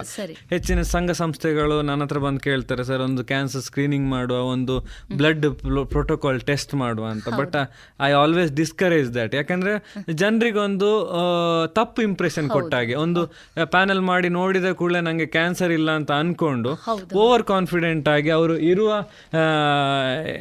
ಇರುವ ಅವರ ಲಕ್ಷಣಗಳು ಇದ್ರೂ ಸಹ ಅದನ್ನು ಕಡೆಗಣಿಸಿ ಮುಂದೆ ಹೋಗ್ತಾರೆ. ಅದರ ಬದಲು ಅವರಿಗೆ ಏನು ಲಕ್ಷಣ ಬರುವಂತ ಚಾನ್ಸಸ್ ಉಂಟು ಅದನ್ನು ಅವೇರ್ನೆಸ್ ಇಂಪ್ರೂವ್ ಮಾಡಿ ರಿಸಲ್ಟ್ ತಗೊಳ್ಳೋದು ಬೆಟರ್. ಹಾಗಾಗಿ I don't encourage, it's not scientific also to do this panel test. ಸರಿ, ಬಹಳ ಒಂದು ಉತ್ತಮವಾದಂಥ ಉಪಯುಕ್ತವಾದಂಥ ಮಾಹಿತಿಯನ್ನು ನೀಡಿದ್ದೀರಿ ಡಾಕ್ಟ್ರೆ. ಯಾಕೆಂದರೆ ಎಲ್ಲೋ ಒಂದು ಕಡೆಯಲ್ಲಿ ಮಾಧ್ಯಮದಲ್ಲಿ ನೋಡಿದಾಗ, ಪತ್ರಿಕೆಗಳಲ್ಲಿ ನೋಡಿದಾಗ ಜನರು ಅದನ್ನು ಹುಚ್ಚುಕಟ್ಟಿ, ಅದೇ ಶಬ್ದವನ್ನು ನಾವು ಬಳಸಬಹುದಾದರೆ ಒಂದು ಥರ ಹುಚ್ಚುಕಟ್ಟಿ ಅದನ್ನು ಮಾಡಬೇಕು ಅನ್ನುವಂಥ ರೀತಿಯಲ್ಲಿ ಹೋಗುವಂಥದ್ದು, ಮತ್ತೆ ಎಲ್ಲೋ ಒಂದು ರೀತಿಯಾಗಿ ರೋಗ ಪತ್ತೆ ಹಚ್ಚಬಹುದಾದ ಹಂತದಲ್ಲಿ ಅದು ಪತ್ತೆ ಹಚ್ಚದೆ ಹೋಗುವಂಥ ಸಾಧ್ಯತೆಗಳು ಕೂಡ ಇದೆ. ಬಹಳ ಉತ್ತಮವಾದಂಥ ಮಾಹಿತಿಯನ್ನು ನೀಡಿದ್ದೀರಿ ಡಾಕ್ಟ್ರೆ. ಇನ್ನೂ ಒಂದು, ಈಗ ಸಾಮಾನ್ಯವಾಗಿ ಭಾರತದಲ್ಲಿ ನಾವು ನೋಡೋದಾದರೆ, ಅಂಕಿಅಂಶಗಳನ್ನು ನೋಡಿ ಹೇಳೋದಾದರೆ ಸಾಮಾನ್ಯವಾಗಿ ಕಂಡುಬರುವಂಥ ಕ್ಯಾನ್ಸರ್ಗಳು ಯಾವುದು ಡಾಕ್ಟ್ರೆ, ಮತ್ತು ಯಾವುದು ಹೆಚ್ಚು ಕ್ಯಾನ್ಸರ್ ಭಾರತದಲ್ಲಿ ಕಂಡು ಬರ್ತಾ ಇದೆ? ಆಲ್ರೆಡಿ ಹೇಳಿದೆ. ಜನರಲ್ ಆಗಿ ಹೇಳುತ್ತಿದ್ರೆ 1/3, 100ರಲ್ಲಿ ಒಂದು 30-40% ತಂಬಾಕಿಗೆ ಸಂಬಂಧಪಟ್ಟ ಕ್ಯಾನ್ಸರ್ಗಳು, ಹೆಂಗಸರಲ್ಲಿ 30-40 ಬ್ರೆಸ್ಟಿಗೆ ಸಂಬಂಧಪಟ್ಟ ಕ್ಯಾನ್ಸರ್. ಅದು ಬಿಟ್ಟರೆ ನೆಕ್ಸ್ಟ್ ಲಂಗ್ ಕ್ಯಾನ್ಸರ್, ಸ್ಮೋಕಿಂಗ್ ಇರುವವರಿಗೆ ಲಂಗ್ ಕ್ಯಾನ್ಸರ್ ಆಗಿರ್ಬೋದು, ಮತ್ತೆ ಇದು ಸರ್ವೈಕಲ್ ಕ್ಯಾನ್ಸರ್, ಎಂಡೋಮೆಟ್ರಿಯಲ್ ಗರ್ಭಕೋಶದ ಕ್ಯಾನ್ಸರ್ಗಳು, ಇದೆಲ್ಲ ಸಾಮಾನ್ಯ. ಇದರ ಒಟ್ಟಿಗೆ ಈ ಕರುಳಿನ ಕ್ಯಾನ್ಸರ್, ಇದು ಸಾಮಾನ್ಯವಾಗಿ ಬರುವಂತ ಕ್ಯಾನ್ಸರ್ ಭಾರತದಲ್ಲಿ. ಸರಿ ಡಾಕ್ಟ್ರೆ, ಇನ್ನೂ ಒಂದು ಮುಖ್ಯವಾಗಿ ನಾವು ಆಗ್ಲೇ ಈಗ ಚಿಕಿತ್ಸಾ ವಿಧಾನ ಮತ್ತು ಔಷಧಿಗಳ ಬಗ್ಗೆ ಮಾತಾಡಿದ್ವು. ಈಗ ಈ ಔಷಧಿ ಮತ್ತು ಚಿಕಿತ್ಸಾ ಪದ್ಧತಿಯನ್ನ ಒಬ್ಬ ವ್ಯಕ್ತಿ ಅಥವಾ ರೋಗಿ ಎಷ್ಟು ಅವಧಿವರೆಗೆ ತೆಗೆದುಕೊಳ್ಬೇಕಾಗತ್ತೆ? ಯಾಕಂದ್ರೆ ಕೆಲವರಿಗೆ ಇರ್ತದೆ ಜೀವನ ಪೂರ್ತಿ ಇನ್ನು ಆ ಔಷಧಿಯನ್ನ ತಗೊಳ್ಬೇಕೋ ಎನ್ನುವಂಥದ್ದು. ಈ ಕ್ಯಾನ್ಸರಿಗೆ ಸಂಬಂಧಪಟ್ಟಂತೆ ಈ ಚಿಕಿತ್ಸಾ ಅವಧಿ ಎಷ್ಟು ಸಮಯದ್ದಾಗಿರ್ತದೆ ಮತ್ತು ಔಷಧಿಗಳನ್ನ ಎಷ್ಟು ಸಮಯದವರೆಗೆ ತೆಗೆದುಕೊಳ್ಬೇಕಾಗತ್ತೆ? ಈಗ ಸಾಲಿಡ್ ಕ್ಯಾನ್ಸರ್ ಅಲ್ಲಿ ಹೇಳುದಿದ್ರೆ ನಾವು ಸಾಮಾನ್ಯವಾಗಿ ಲೈಕ್ ಒಂದು ಪೇಷಂಟ್ ಅನ್ನು ಫಸ್ಟ್ ಡಿಸೈಡ್ ಮಾಡ್ತೇವೆ, ಈ ಪೇಷಂಟ್ ಕ್ಯೂರೇಟಿವ್ ಇಂಟೆಂಟ್, ಪೇಲಿಯೇಟಿವ್ ಇಂಟೆಂಟ್ ಅಂತ. ಕ್ಯೂರೇಟಿವ್ ಇಂಟೆಂಟ್ ಅಂದ್ರೆ ಪೂರ್ತಿಯಾಗಿ ಗುಣ ಮಾಡುವಂಥ ಚಾನ್ಸ್ ಉಂಟು ಅಂತ ಹೇಳಿ ಮುಂದೆ ಹೋಗುವಂಥದ್ದು. ಅಂಥ ಪೇಷಂಟ್ಸಿಗೆ ನಾನು ಆಲ್ರೆಡಿ ಹೇಳಿದ ಒಂದು ಕೀಮೊಥೆರಪಿ ತಗೊಂಡು ಅಥವಾ ಸರ್ಜರಿ ಮಾಡಿ ಮತ್ತೆ ಒಂದು ಕೀಮೊಥೆರಪಿ ಅಥವಾ ರೇಡಿಯೇಷನ್ ಕೊಡೋದು, ಹಾಗೆ ಒಂದು 3, ಕೆಲವೊಮ್ಮೆ ಎಲ್ಲ ಬೇಕು ಅಂತೇಳಿ ಕೆಲವೊಮ್ಮೆ ಬರೀ ಆಪರೇಷನ್ಸ್ ಸಾಕಾಗ್ತದೆ. ಸೊ ಇಷ್ಟೊಂದು ಟ್ರೀಟ್ಮೆಂಟ್ ವಿಧಾನ ಒಂದು 5-6 ತಿಂಗಳ ಆವರೇಜ್ ಅಲ್ಲಿ ಮುಗಿಯುವಂಥದ್ದು, ಅದು ಹೆಚ್ಚಾಗಿ. ಆದರೆ ಪೇಲಿಯೇಟಿವ್ ಲೈನಲ್ಲಿ ಇರೋರು ಹೇಗೆ ಅಂತ ಹೇಳಿದ್ರೆ ಕ್ಯೂರ್ ಪಾಸಿಬಿಲಿಟಿ ಇಲ್ಲ, ಅಲ್ಲಿ ಹೆಚ್ಚಾಗಿ ನಾವು ಕೆಲವೊಮ್ಮೆ ಆಪರೇಷನ್ಸ್ ಮಾಡೋದಿಲ್ಲ, ಅಂದ್ರೆ ಪ್ರಯೋಜನ ಇಲ್ಲ, ಅಂದ್ರೆ ಪೇಷಂಟಿಗೆ ಜಾಸ್ತಿ ತೊಂದರೆ ಮಾಡಬಾರ್ದು ಅಂತ. ಹಾಗೆ ಅಂತ ನಾನು ಆಪರೇಷನ್ ಮಾಡೋದ್ರಿಂದ ಜಾಸ್ತಿ ತೊಂದರೆ ಆಗ್ತದೆ ಅಂತ ಹೇಳೋ ಸ್ಥಿತಿಯಲ್ಲಿ ಇದ್ರೆ ಅಂಥವರಿಗೆ ಆಪರೇಷನ್ ಸಹ ಮಾಡೋದಿಲ್ಲ. ಸೊ ಅಂತ ಸಿಚುವೇಶನ್ ಅಲ್ಲಿ ಹೇಗೆ ಅಂತ ಹೇಳಿದ್ರೆ ಆ ಪೇಷಂಟ್ಗೆ ಗಂಟು ಒಂದು 5 ಸೆಂಟಿಮೀಟರ್ನ ಗಂಟು ಇದ್ರೆ ಅದು 5 ಸೆಂಟಿಮೀಟರಲ್ಲೇ ಅದನ್ನು ಮೇಂಟೈನ್ ಮಾಡಬೇಕು, ಆದಷ್ಟು ಕಡಿಮೆ ಮಾಡಲಿಕ್ಕೆ ನೋಡಬೇಕು, ಅಟ್ಲೀಸ್ಟ್ ಅದು ಜಾಸ್ತಿ ಆಗದಾಗೆ ನೋಡಿಕೊಳ್ಳುವಂಥದ್ದು ಅದರ ಏಮ್. ಸೊ ನ್ಯಾಚುರಲಿ ಲಾಜಿಕಲಿ ಅದು ಆಲ್ಮೋಸ್ಟ್ ಲೈಫ್ ಟೈಮ್ ಟ್ರೀಟ್ಮೆಂಟ್ ಅಂತ ಹೇಳ್ಬೋದು. ಪೇಷಂಟ್ ಎಷ್ಟು ಜನ ಅದೇನು ತುಂಬ ಟಾಕ್ಸಿಕ್ ಕೀಮೊಥೆರಪಿ ಕೊಡೋದಿಲ್ಲ, ಆದರೆ ಒಂದು ಲೆವೆಲ್ನ ಕೀಮೊಥೆರಪಿನ ಕಂಟಿನ್ಯೂಸ್ ಆಗಿ ಒಂದು 15 ದಿವಸಕ್ಕೊಮ್ಮೆ ಇರ್ಬೋದು ಅಥವಾ ತಿಂಗಳಿಗೊಮ್ಮೆ ಇರ್ಬೋದು ಅಥವಾ ಕಂಟಿನ್ಯೂಸ್ ಟ್ಯಾಬ್ಲೆಟ್ ರೂಪದಲ್ಲಿ ಇರ್ಬೋದು, ಹಾಗೆ ಕೀಮೊಥೆರಪಿ ಕೊಡುವಂಥದ್ದು ಸಾಮಾನ್ಯವಾಗಿ. ಸೊ ಈಗ ಕ್ಯೂರೇಟಿವ್ ಇಂಟೆಂಟ್ ಅಲ್ಲಿ ಈಗ ನಮ್ಮ ಸರ್ಜಿಕಲ್ ಆಂಕಾಲಜಿ ಒಂದು 5-6 ತಿಂಗಳಲ್ಲಿ ಸಾಧಾರಣ ಒಂದು ಅದೇನು ಕಂಟಿನ್ಯೂಸ್ ಅಲ್ಲ. ಈಗ ಒಂದು ಈಗ ಎಕ್ಸಾಂಪಲ್ ರೆಕ್ಟಮ್ ಇದು ಕ್ಯಾನ್ಸರ್ ಕ್ಯಾನ್ಸರ್ ಅಲ್ಲಿ ಫಸ್ಟ್ 6 ವಾರ ರೇಡಿಯೇಷನ್ ಕೊಡ್ತೇವೆ, ಅದಾದ್ಮೇಲೆ 6 ವಾರ ರೆಸ್ಟ್, 6 ರಿಂದ 8 ವಾರ ರೆಸ್ಟ್ ಆದ್ಮೇಲೆ ಆಪರೇಷನ್ ಮಾಡ್ತೇವೆ, ಅದಾದ್ಮೇಲೆ 5-6 ವಾರ ರೆಸ್ಟ್ ಕೊಟ್ಟು ಆಮೇಲೆ ಕಿಮೊಥೆರಪಿ. ಸೊ ಹಾಗಾಗಿ ಏನು ಕಂಟಿನ್ಯೂಸ್ 6-7 ತಿಂಗಳು ಅಥವಾ 9 ತಿಂಗಳು ಅಂತ ಅಲ್ಲ, ಆದ್ರೆ ಕಂಟಿನ್ಯೂಸ್ ಮಧ್ಯದಲ್ಲಿ ಪೇಷಂಟ್ನ ದೇಹದ ಅಥವಾ ಆರೋಗ್ಯದ ವ್ಯವಸ್ಥೆಯನ್ನು ನೋಡಿಕೊಂಡು ಅದಕ್ಕೆ ಬೇಕಾದಾಗೆ ನಾವು ಟ್ರೀಟ್ಮೆಂಟ್ ಅನ್ನು ಮ್ಯಾನಿಪುಲೇಟ್ ಮಾಡಿಕೊಳ್ತೇವೆ. ಬಹಳ ಸಂತೋಷ ಡಾಕ್ಟ್ರೆ. ಒಟ್ಟಾರೆಯಾಗಿ ಹೇಳುವುದಾದ್ರೆ ಸರಿಯಾದಂಥ ಚಿಕಿತ್ಸೆ ಸಿಕ್ಕಿದಲ್ಲಿ ಒಂದು 6ರಿಂದ 8 ತಿಂಗಳ ಅವಧಿಯಲ್ಲಿ ವ್ಯಕ್ತಿ ಮತ್ತೆ ಗುಣಮುಖನಾಗಬಹುದು ಅನ್ನುವಂಥದ್ದು ಬಹಳ ಒಂದು ಆಶಾದಾಯಕವಾದ ಉತ್ತರ ಡಾಕ್ಟ್ರೆ. ಡಾಕ್ಟ್ರೆ, ಇನ್ನೂ ಒಂದು, ಈ ಕ್ಯಾನ್ಸರ್ ಅನ್ನುವಂಥದ್ದು ನಾವು ಮೊದಲು ಹೇಗೆ ಅಂತಿದ್ದೆವು ಅಂದರೆ ಸಿಗರೇಟು ಸೇದುವವರಿಗೆ, ತಂಬಾಕು ಸೇವನೆ ಮಾಡುವವರಿಗೆ, ಇಂಥವರಿಗೆ ಖಂಡಿತವಾಗಿ ಕ್ಯಾನ್ಸರ್ ಬರುವಂತಹ ಸಾಧ್ಯತೆಗಳು ಜಾಸ್ತಿ ಅನ್ನುವಂಥದ್ದು. ಆದರೆ ಇವತ್ತು ಬಹುಶಃ ಎಲ್ಲೋ ಒಂದು ರೀತಿಯಲ್ಲಿ ಜೀವನ ಶೈಲಿ ಇರ್ಬೋದು, ಆಹಾರ ಪದ್ಧತಿ ಇರ್ಬೋದು, ಅಥವಾ ನಮ್ಮ ಒತ್ತಡದ ಧಾವಂತದ ಬದುಕು, ಅದು ಕೂಡ ಬಹುಶಃ ಎಲ್ಲೋ ಕಾರಣ ಆಗ್ತಾ ಇದೆಯಾ ಅನ್ನುವಂಥದ್ದು. ಡಾಕ್ಟ್ರೆ, ಈ ಕ್ಯಾನ್ಸರಿಗೆ ಬೇರೆ ಯಾವುದೆಲ್ಲ ಕಾರಣಗಳಾಗ್ಬೋದು? ನೀವು ಹೇಳಿದ ನಿಜ madam. Actually 50% of the cancers R directly R indirectly tobacco related. ಈಗ 90ರ ದಶಕದಲ್ಲಿ America tobacco act, national tobacco act ಅಂತ ತಂದು ಅದನ್ನು ತುಂಬ ಸ್ಟ್ರಿಂಜೆಂಟ್ ಆಗಿ ಅದನ್ನು ಅಳವಡಿಸಿ ಕಂಪನಿಗಳಾಗ್ಬೋದು, ಜನರಿಗೆ ಪಬ್ಲಿಕ್ ಪ್ಲೇಸ್ ಅದನ್ನೆಲ್ಲ ಮಾಡಿಕೊಂಡು ಈಗ 3 ದಶಕ 30 ಇಯರ್ಸ್ ನಂತರ ಆಲ್ಮೋಸ್ಟ್ ಟೊಬ್ಯಾಕೊ ರಿಲೇಟೆಡ್ ಕ್ಯಾನ್ಸರ್ ಅನ್ನು ಅವರು 50% ಕಡಿಮೆ ಮಾಡಿಕೊಂಡಿದ್ದಾರೆ. ನಮ್ಮಲ್ಲಿ ಈ ಟೊಬ್ಯಾಕೊ ಆಕ್ಟ್ ನಂತದನ್ನು ಅಳವಡಿಸಿಕೊಂಡದ್ದು ಇತ್ತೀಚೆಗೆ. ಈಗ ನೋಡ್ತಾ ಇರ್ಬೋದು, ಮೂವಿ ಥಿಯೇಟರ್ ಅಲ್ಲಿ ಮೂವಿ ಸ್ಟಾರ್ಟ್ ಆಗೋ ಮುಂಚೆ ಒಂದು ಅಡ್ವರ್ಟೈಸ್ಮೆಂಟ್, ಅಥವಾ ಹಾಗೆ ಮಾಧ್ಯಮಗಳಲ್ಲಿ tobacco related. So 50% of the cancers are tobacco related.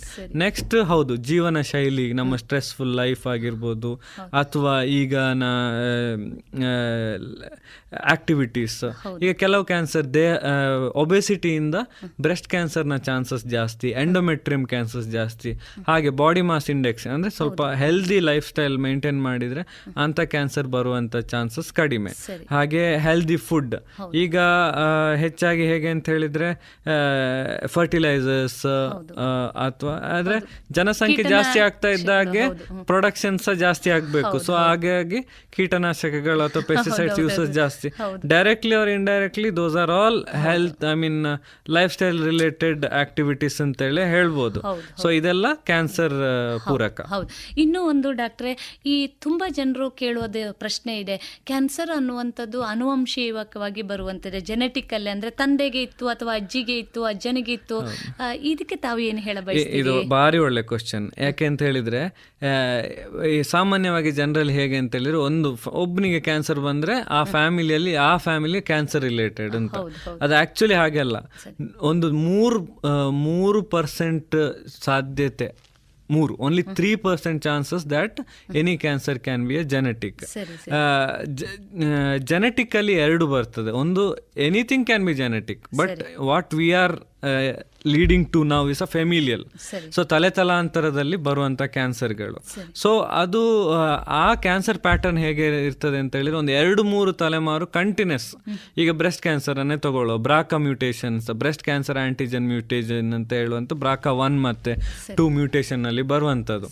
ಅವರಿಗೆ ಅಂಥ ಪೇಷಂಟ್ಸ್ಗೆ ಹೇಗೆ ಅಂತ ಹೇಳಿದ್ರೆ, ಅವರ ತಲೆಮಾರು, ಅವರ ಕಸಿನ್ಸ್ ಅಲ್ಲಿ ಯಾರಿಗಾದ್ರೂ ಇರ್ತದೆ, ಅವರ ತಾಯಿ ಅಥವಾ ತಂದೆಯ ಕಸಿನ್ಸ್ ಅಲ್ಲಿ ಯಾರಿಗಾದ್ರೂ ಇರ್ತದೆ.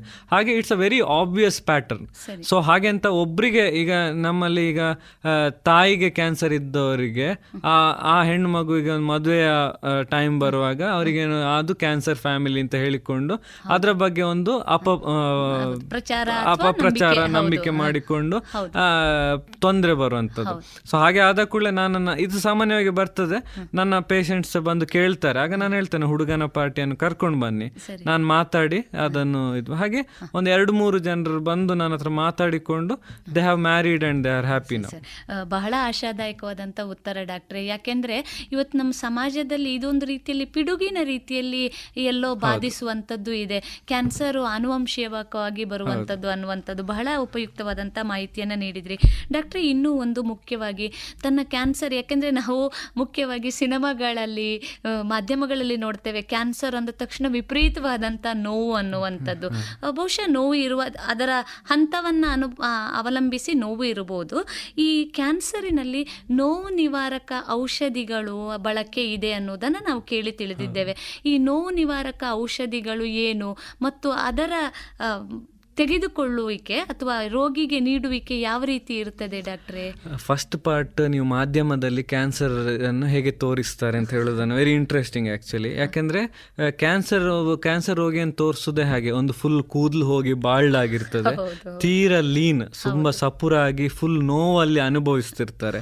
ಅದ್ರ ಆ ಫೀಲಿಂಗ್ಸ್ ಇಟ್ಕೊಂಡೆ ಒಂದು ಕ್ಯಾನ್ಸರ್ ರೋಗಿ ಬರುವಾಗ ನಮ್ಮ ಹತ್ರ ಒಂದು ಕೀಮೊಥೆರಪಿ ಅಥವಾ ರೇಡಿಯೇಷನ್ ಅಂತ ಹೇಳಿದರೆ ಹೆದರಿಕೊಂಡು ಬರ್ತಾರೆ. ಸೊ ಅದೊಂದು ತಪ್ಪು ಮಾಹಿತಿ ಆಕ್ಚುಲಿ. ಎಲ್ಲ ಕೀಮೊಥೆರಪಿಯಲ್ಲಿ ಕೂದಲೇನು ಹೋಗುದಿಲ್ಲ. ಹಾಗೆ ರೇಡಿಯೇಷನ್ ಒಂದು ಸಾಮಾನ್ಯ ಸಿಟಿ ಸ್ಕ್ಯಾನ್ ಇದ್ದಾಗೆ, ಸ್ವಲ್ಪ ಡೋಸ್ ಜಾಸ್ತಿ, ಚರ್ಮದಲ್ಲಿ ಸ್ವಲ್ಪ ವ್ಯತ್ಯಾಸ ಬರ್ತದೆ, ಅದು ಬಿಟ್ರೆ ತುಂಬಾ ವ್ಯತ್ಯಾಸ ಗೊತ್ತಾಗುದಿಲ್ಲ. ಹಾಗಾಗಿ ಅದೊಂದು ಆ ಮಾಧ್ಯಮದಲ್ಲಿ ಏನು ತೋರಿಸ್ತಾರೆ ಅದರ ಬಗ್ಗೆ ಜನರು ಗಮನ ಕೊಡಬಾರ್ದು. ನಾನು ಎಷ್ಟೋ ಪೇಷಂಟ್ ಅನ್ನು ಹೇಳಿ ಅವರನ್ನು ಕಂಪ್ಲೀಟ್ ಟ್ರೀಟ್ಮೆಂಟ್ ಮಾಡಿದ ಮೇಲೆ ಕೇಳಿದ್ದು ಉಂಟು, ಅಂದ್ರೆ ನೀವು ಫಸ್ಟ್ ಮಾಡಿದಕ್ಕೂ ಈಗ ನೀವು ಅನುಭವ ಹೇಗಿತ್ತು ಅಂತ. But they feel that it was like normally like any other disease ಅಂತ. ಮತ್ತೆ ಮೇನ್ ಆಗಿ ನೀವು ಬಂದ ಕ್ವಶನ್ ಪೇನ್ ಬಗ್ಗೆ. ಹೌದು, ಪೇನ್ ಮ್ಯಾನೇಜ್ಮೆಂಟ್ ಬರುವಂಥದ್ದು ಒಂದು ಆಪರೇಷನ್ ಆದ ಕೂಡಲೇ ಪೇನ್ ಅದು ಯಾವುದೇ ಕ್ಯಾನ್ಸರ್ ಆಪರೇಷನ್ ಮಾತ್ರ ಅಲ್ಲ, ಎನಿ ಆಪರೇಷನ್ ಪೇನ್ ಮ್ಯಾನೇಜ್ಮೆಂಟ್ ಅದು ಇದ್ದದ್ದೇ. ಅದು ಸಾಮಾನ್ಯವಾಗಿ ಲೋ ಲೆವೆಲ್ ಆಫ್ ಅಂದ್ರೆ ಸಿಂಪಲ್ ಲೆವೆಲ್ ಆಫ್ ಅನಾಲ್ಜೆಸಿಕ್ ಮೇಲೆ ನಾವು ಮ್ಯಾನೇಜ್ ಮಾಡುವಂಥದ್ದು. ಆದರೆ ಈ end life critical life situation ಅಲ್ಲಿ ಹೌದು ಮಾರ್ಫಿನ್ ನಾವು ಸ್ಟೆಪ್ ಅಪ್ ಮಾಡ್ತೇವೆ. WHO ಒಂದು ಪೇನ್ ಲ್ಯಾಡರ್ ಅಂತ ಹೇಳ್ತದೆ, ಅಂದ್ರೆ ಸಿಂಪಲ್ ಪೇನ್ ಕಿಲ್ಲರ್ ಇಂದ ಸ್ಟಾರ್ಟ್ ಮಾಡಿ ಅದನ್ನು ಎಲಿವೇಟ್ ಮಾಡಿ ಓಪಿಯಾಯ್ಡ್ ಲೆವೆಲ್ ಅವರೆಗೆ ಹೋಗುವಂಥದ್ದು. ಸೊ ಮಾರ್ಫಿನ್ಸ್ ಆರ್ ದಿಸ್, ಅದಕ್ಕೆ ತುಂಬಾ ರಿಸ್ಟ್ರಿಕ್ಷನ್ಸ್ ಉಂಟು, ಅದು ಎಲ್ಲ ಕಡೆ ಫ್ರೀ ಆಗಿ ಅವೈಲೇಬಲ್ ಇಲ್ಲ. ಅದಕ್ಕೆ ಆದ ರಿಸ್ಟ್ರಿಕ್ಟೆಡ್ ಹಾಸ್ಪಿಟಲ್ ಅಲ್ಲಿ ಅದಕ್ಕೆ ಕರೆಕ್ಟ್ ಆಗಿ ಅದಕ್ಕೆ ಡಾಕ್ಯುಮೆಂಟೇಶನ್ ಮಾಡಿಕೊಂಡೇ ಕೊಡುವಂಥದ್ದು. ಮಾರ್ಫಿನ್ ಸಾಮಾನ್ಯವಾಗಿ ಎಂಡ್ ಸ್ಟೇಜ್ ಡಿಸೀಸ್ ಅಲ್ಲಿ ಯೂಸ್ ಮಾಡುವಂತ ಪೇನ್ ಕಿಲ್ಲರ್ ಇಸ್ ಮಾರ್ಫಿನ್. ಸರಿ, ನೋವು ನಿವಾರಕ ಔಷಧಿಗಳಿಂದ ಬಹುಶಃ ನೋವಿನ ತೀವ್ರತೆಯನ್ನ ಎಲ್ಲೋ ಒಂದು ಕಡಿಮೆ ಮಾಡಬಹುದು, ಪೇಲಿಯೇಟಿವ್ ಅಂತ ಹೇಳ್ತೇವೆ. ಅಂದ್ರೆ ಪೇಷಂಟಿಗೆ ಆದಷ್ಟು ನೋವು ಕಡಿಮೆ, ಆದಷ್ಟು ಕಡಿಮೆ ನೋವಿನಲ್ಲಿ ಜೀವನ ಸಾಗಿಸುವ ಹಾಗೆ ಇದು ಮಾಡುವ. ಡಾಕ್ಟ್ರೇ, ತಾವು ಹಲವಾರು ವರ್ಷಗಳಿಂದ ಕ್ಯಾನ್ಸರಿನ ಶಸ್ತ್ರಚಿಕಿತ್ಸಾ ತಜ್ಞರಾಗಿ ಕಾರ್ಯನಿರ್ವಹಿಸ್ತಾ ಇದ್ದೀರಿ. ಹಲವಾರು ನೊಂದ ನೋವಿನ ಮನಸ್ಸುಗಳಿಗೆ ಸಾಂತ್ವನವನ್ನ ಹೇಳ್ತಾ ಬಂದಿದ್ದೀರಿ, ಶಸ್ತ್ರಚಿಕಿತ್ಸೆ ಮೂಲಕ ಗುಣ ಮಾಡ್ತಾ ಬಂದಿದ್ದೀರಿ. ಡಾಕ್ಟ್ರೇ, ತಾವು ತಮ್ಮ ಅನುಭವದ ಏನು ಮಾತುಗಳನ್ನ ನಮ್ಮ ಶ್ರೋತೃ ಬಾಂಧವರಿಗೆ ಹೇಳಲಿಕ್ಕೆ ಇಷ್ಟಪಡ್ತೀರಿ? ಒಂದು ಸ್ಟೇಜ್ 1 ಮತ್ತೆ 2 ಅನ್ನು ಆದಷ್ಟು ಅರ್ಲಿ ಸ್ಟೇಜ್ ಅಲ್ಲಿ ಏನು ನಿಹಿಲಿಸ್ಟಿಕ್ ಆಟಿಟ್ಯೂಡ್ ಬಿಡಬೇಕು, ಕ್ಯಾನ್ಸರ್ ಅಂದ್ರೆ ಮುಗೀತು ಅಂತ ಪೇಷಂಟ್ ಮಾತ್ರ ಅಲ್ಲ ಸುತ್ತಮುತ್ತ ಆದಷ್ಟು ಪೇಷಂಟ್ ಅನ್ನು ಪಾಸಿಟಿವ್ ಆಗಿ ತಗೊಂಡು ಒಂದು ಟ್ರೀಟ್ಮೆಂಟ್ ಕಂಪ್ಲೀಟ್ ಮಾಡಲಿಕ್ಕೆ, ಅದು ಎಮೋಷನಲ್ ಆಗಿರ್ಬೋದು, ಕೆಲವೊಮ್ಮೆ ಇವನ್ ಮಾನಿಟರಿ ಸಪೋರ್ಟ್ ಆಗಿರ್ಬೋದು, ಅದನ್ನು ನೋಡಿಕೊಂಡು ಪೇಷಂಟ್ ಸಪೋರ್ಟ್ ಮಾಡಿಕೊಂಡೇ ಕಂಪ್ಲೀಟ್ ಟ್ರೀಟ್ಮೆಂಟ್ ಸಾಧ್ಯ. ಈಗ ಕ್ಯಾನ್ಸರ್ ಅಲ್ಲಿ ನಾವು ಆಲ್ರೆಡಿ ಹೇಳಿದೆ, ಟ್ರೀಟ್ಮೆಂಟ್ನ ಒಂದು ಟೈಮ್, ಅದೊಟ್ಟಿಗೆ cost is also high. So ಈಗ ಲೈಕ್ ಲೋ ಸೋಷಿಯೋ ಎಕನಾಮಿಕ್ನವರಿಗೆ ಗೌರ್ಮೆಂಟ್ ತುಂಬ ಫೆಸಿಲಿಟಿ ಕೊಡ್ತಾ ಉಂಟು, ಸ್ಕೀಮ್ಸ್ ಅಲ್ಲಿ ಆಗಿರ್ಬೋದು, ಅದನ್ನು ಯೂಸ್ ಮಾಡಿಕೊಂಡು ಡೆಫಿನೆಟ್ ಆಗಿ ಎಲ್ಲೆಲ್ಲ ಯೂಸ್ ಮಾಡ್ಲಿಕ್ಕೆ ಆಗ್ತದೆ ಅದನ್ನು ಯೂಸ್ ಮಾಡಿಕೊಂಡು ಟ್ರೀಟ್ಮೆಂಟ್ ಮಾಡುವಂಥದ್ದು. ಹಾಗೆ ತುಂಬ ಹೈ ಕ್ಲಾಸಲ್ಲಿ ಅವರಿಗೇನೋ ಎಫೆಕ್ಟಿವ್ ಬರೋದಿಲ್ಲ, ಅವರು ಯಾವುದೇ ಲಕ್ಸುರಿ ಇದರಲ್ಲಿ ಟ್ರೀಟ್ಮೆಂಟ್ ಮಾಡಿಕೊಂಡು. ಪ್ರಾಬ್ಲಮ್ ಬರೋದು ಮಧ್ಯದವರಿಗೆ. ಅವರು ಆದಷ್ಟು ಅಂದರೆ ಕ್ಯಾನ್ಸರಿಗೋಸ್ಕರ ಅಂತಲ್ಲ, ಯಾವುದೇ ಲೈಫ್ ಇದಿರ್ಬೋದು, ಅಂದರೆ ಟ್ರೀಟ್ಮೆಂಟಿಗೋಸ್ಕರ ಒಂದು ಆದಷ್ಟು ಇನ್ಶೂರೆನ್ಸ್ ಹ್ಯಾಬಿಟ್ ಎಲ್ಲ ಇಂಪ್ರೂವ್ ಮಾಡಿಕೊಂಡು, ಅಥವಾ ಅದಕ್ಕೆ ಬೇಕಾದಂಥ ಒಂದು, ಈಗ health is always a crisis ಅಂತ ಹೇಳ್ಬೋದು. 40% ಆಫ್ ದ ಫಿನಾನ್ಸ್ ಅಂದರೆ ಲೈಫಲ್ಲಿ ಅರ್ನ್ ಮಾಡಿದ್ದನ್ನು ಎಂಡಲ್ಲಿ an average man spends 40% of his wealth on health ಅಂತೆ. ಸೊ ಹಾಗಾಗಿ ಇರುವಾಗ ಒಂದು ಇನ್ಶೂರೆನ್ಸ್ ಅಥವಾ ಎನಿ ಕೈಂಡ್ ಆಫ್ ಒಂದು ಫಿನಾನ್ಷಿಯಲ್ ಇದಿದ್ರೆ, ಕಾಯಿಲೆ ಬರುವಾಗ ಕಾಯಿಲೆಯನ್ನು ಮಾತ್ರ ಫೋಕಸ್ ಮಾಡಿ ಟ್ರೀಟ್ ಮಾಡ್ಬೋದು. ಇಲ್ಲಾಂದ್ರೆ ಕಾಯಿಲೆ ಒಂದು ಭಾಗದಲ್ಲಿ ಇನ್ನೊಂದು ಕಡೆ ಅದರ ಎಕನಾಮಿಕ್ ಇದನ್ನು ಸಹ ಅನುಭವಿಸ್ಕೊಂಡು ಇದು ಮಾಡೋದನ್ನು ಆದಷ್ಟು ಮೊದಲೇ ಪ್ಲಾನ್ ಮಾಡಿಕೊಂಡು ಮಾಡಬೇಕು. ಮತ್ತೆ ಮೇಯ್ನ್ ಆಗಿ ಒಂದು ಕ್ಯಾನ್ಸರ್ ಅಂತ ಹೇಳುವಂಥದ್ದನ್ನು ಜನರು ಸಾಮಾನ್ಯವಾಗಿ ಅದನ್ನು ನೆಗೆಟಿವ್, ಅಷ್ಟು ನೆಗೆಟಿವಿಟಿಯನ್ನು ಬಿಟ್ಟು ಅದನ್ನು ಆದಷ್ಟು ಪಾಸಿಟಿವ್ ಆಗಿ, ಅಂದರೆ ಇದನ್ನು ನಾವು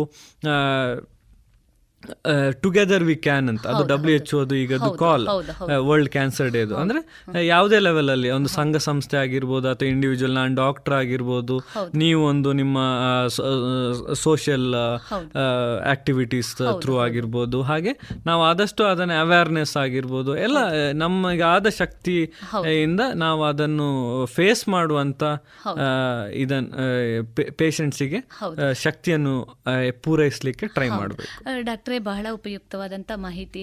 ಇವತ್ತು ಕ್ಯಾನ್ಸರ್ ಅನ್ನುವಂಥದ್ದು ಮಾರಣಾಂತಿಕವಾಗಿ ಪರಿಣಮಿಸಬಲ್ಲಂತಹ ಕಾಯಿಲೆಯಾಗಿದ್ದರೂ ಕೂಡ ಆಧುನಿಕ ಚಿಕಿತ್ಸಾ ವಿಧಾನಗಳಿಂದ ಮತ್ತು ಉತ್ತಮ ಮಟ್ಟದ ಚಿಕಿತ್ಸಾ ವಿಧಾನಗಳು ದೊರೆಯುತ್ತಾ ಇರುವುದರಿಂದ ಅದನ್ನು ಸಂಪೂರ್ಣವಾಗಿ ಗುಣಪಡಿಸುವಂಥ ಸಾಧ್ಯತೆಗಳು ಬಹಳಷ್ಟು ಜಾಸ್ತಿ.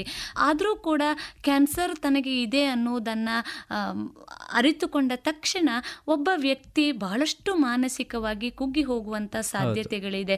ನಾವೇ ನೋಡಿದ್ದೇವೆ, ರೋಗಿಗೆ ನೇರವಾಗಿ ಹೇಳುವುದರ ಬದಲು ರೋಗಿಯ ಸಂಬಂಧಿಗಳಿಗೆ ನಾವು ಅದನ್ನು ವಿವರಿಸಬೇಕಾಗುವಂಥದ್ದು, ಈ ರೀತಿಯ ವಿಷಯಗಳನ್ನು ನಾವು ಗಮನಿಸಿದ್ದೇವೆ.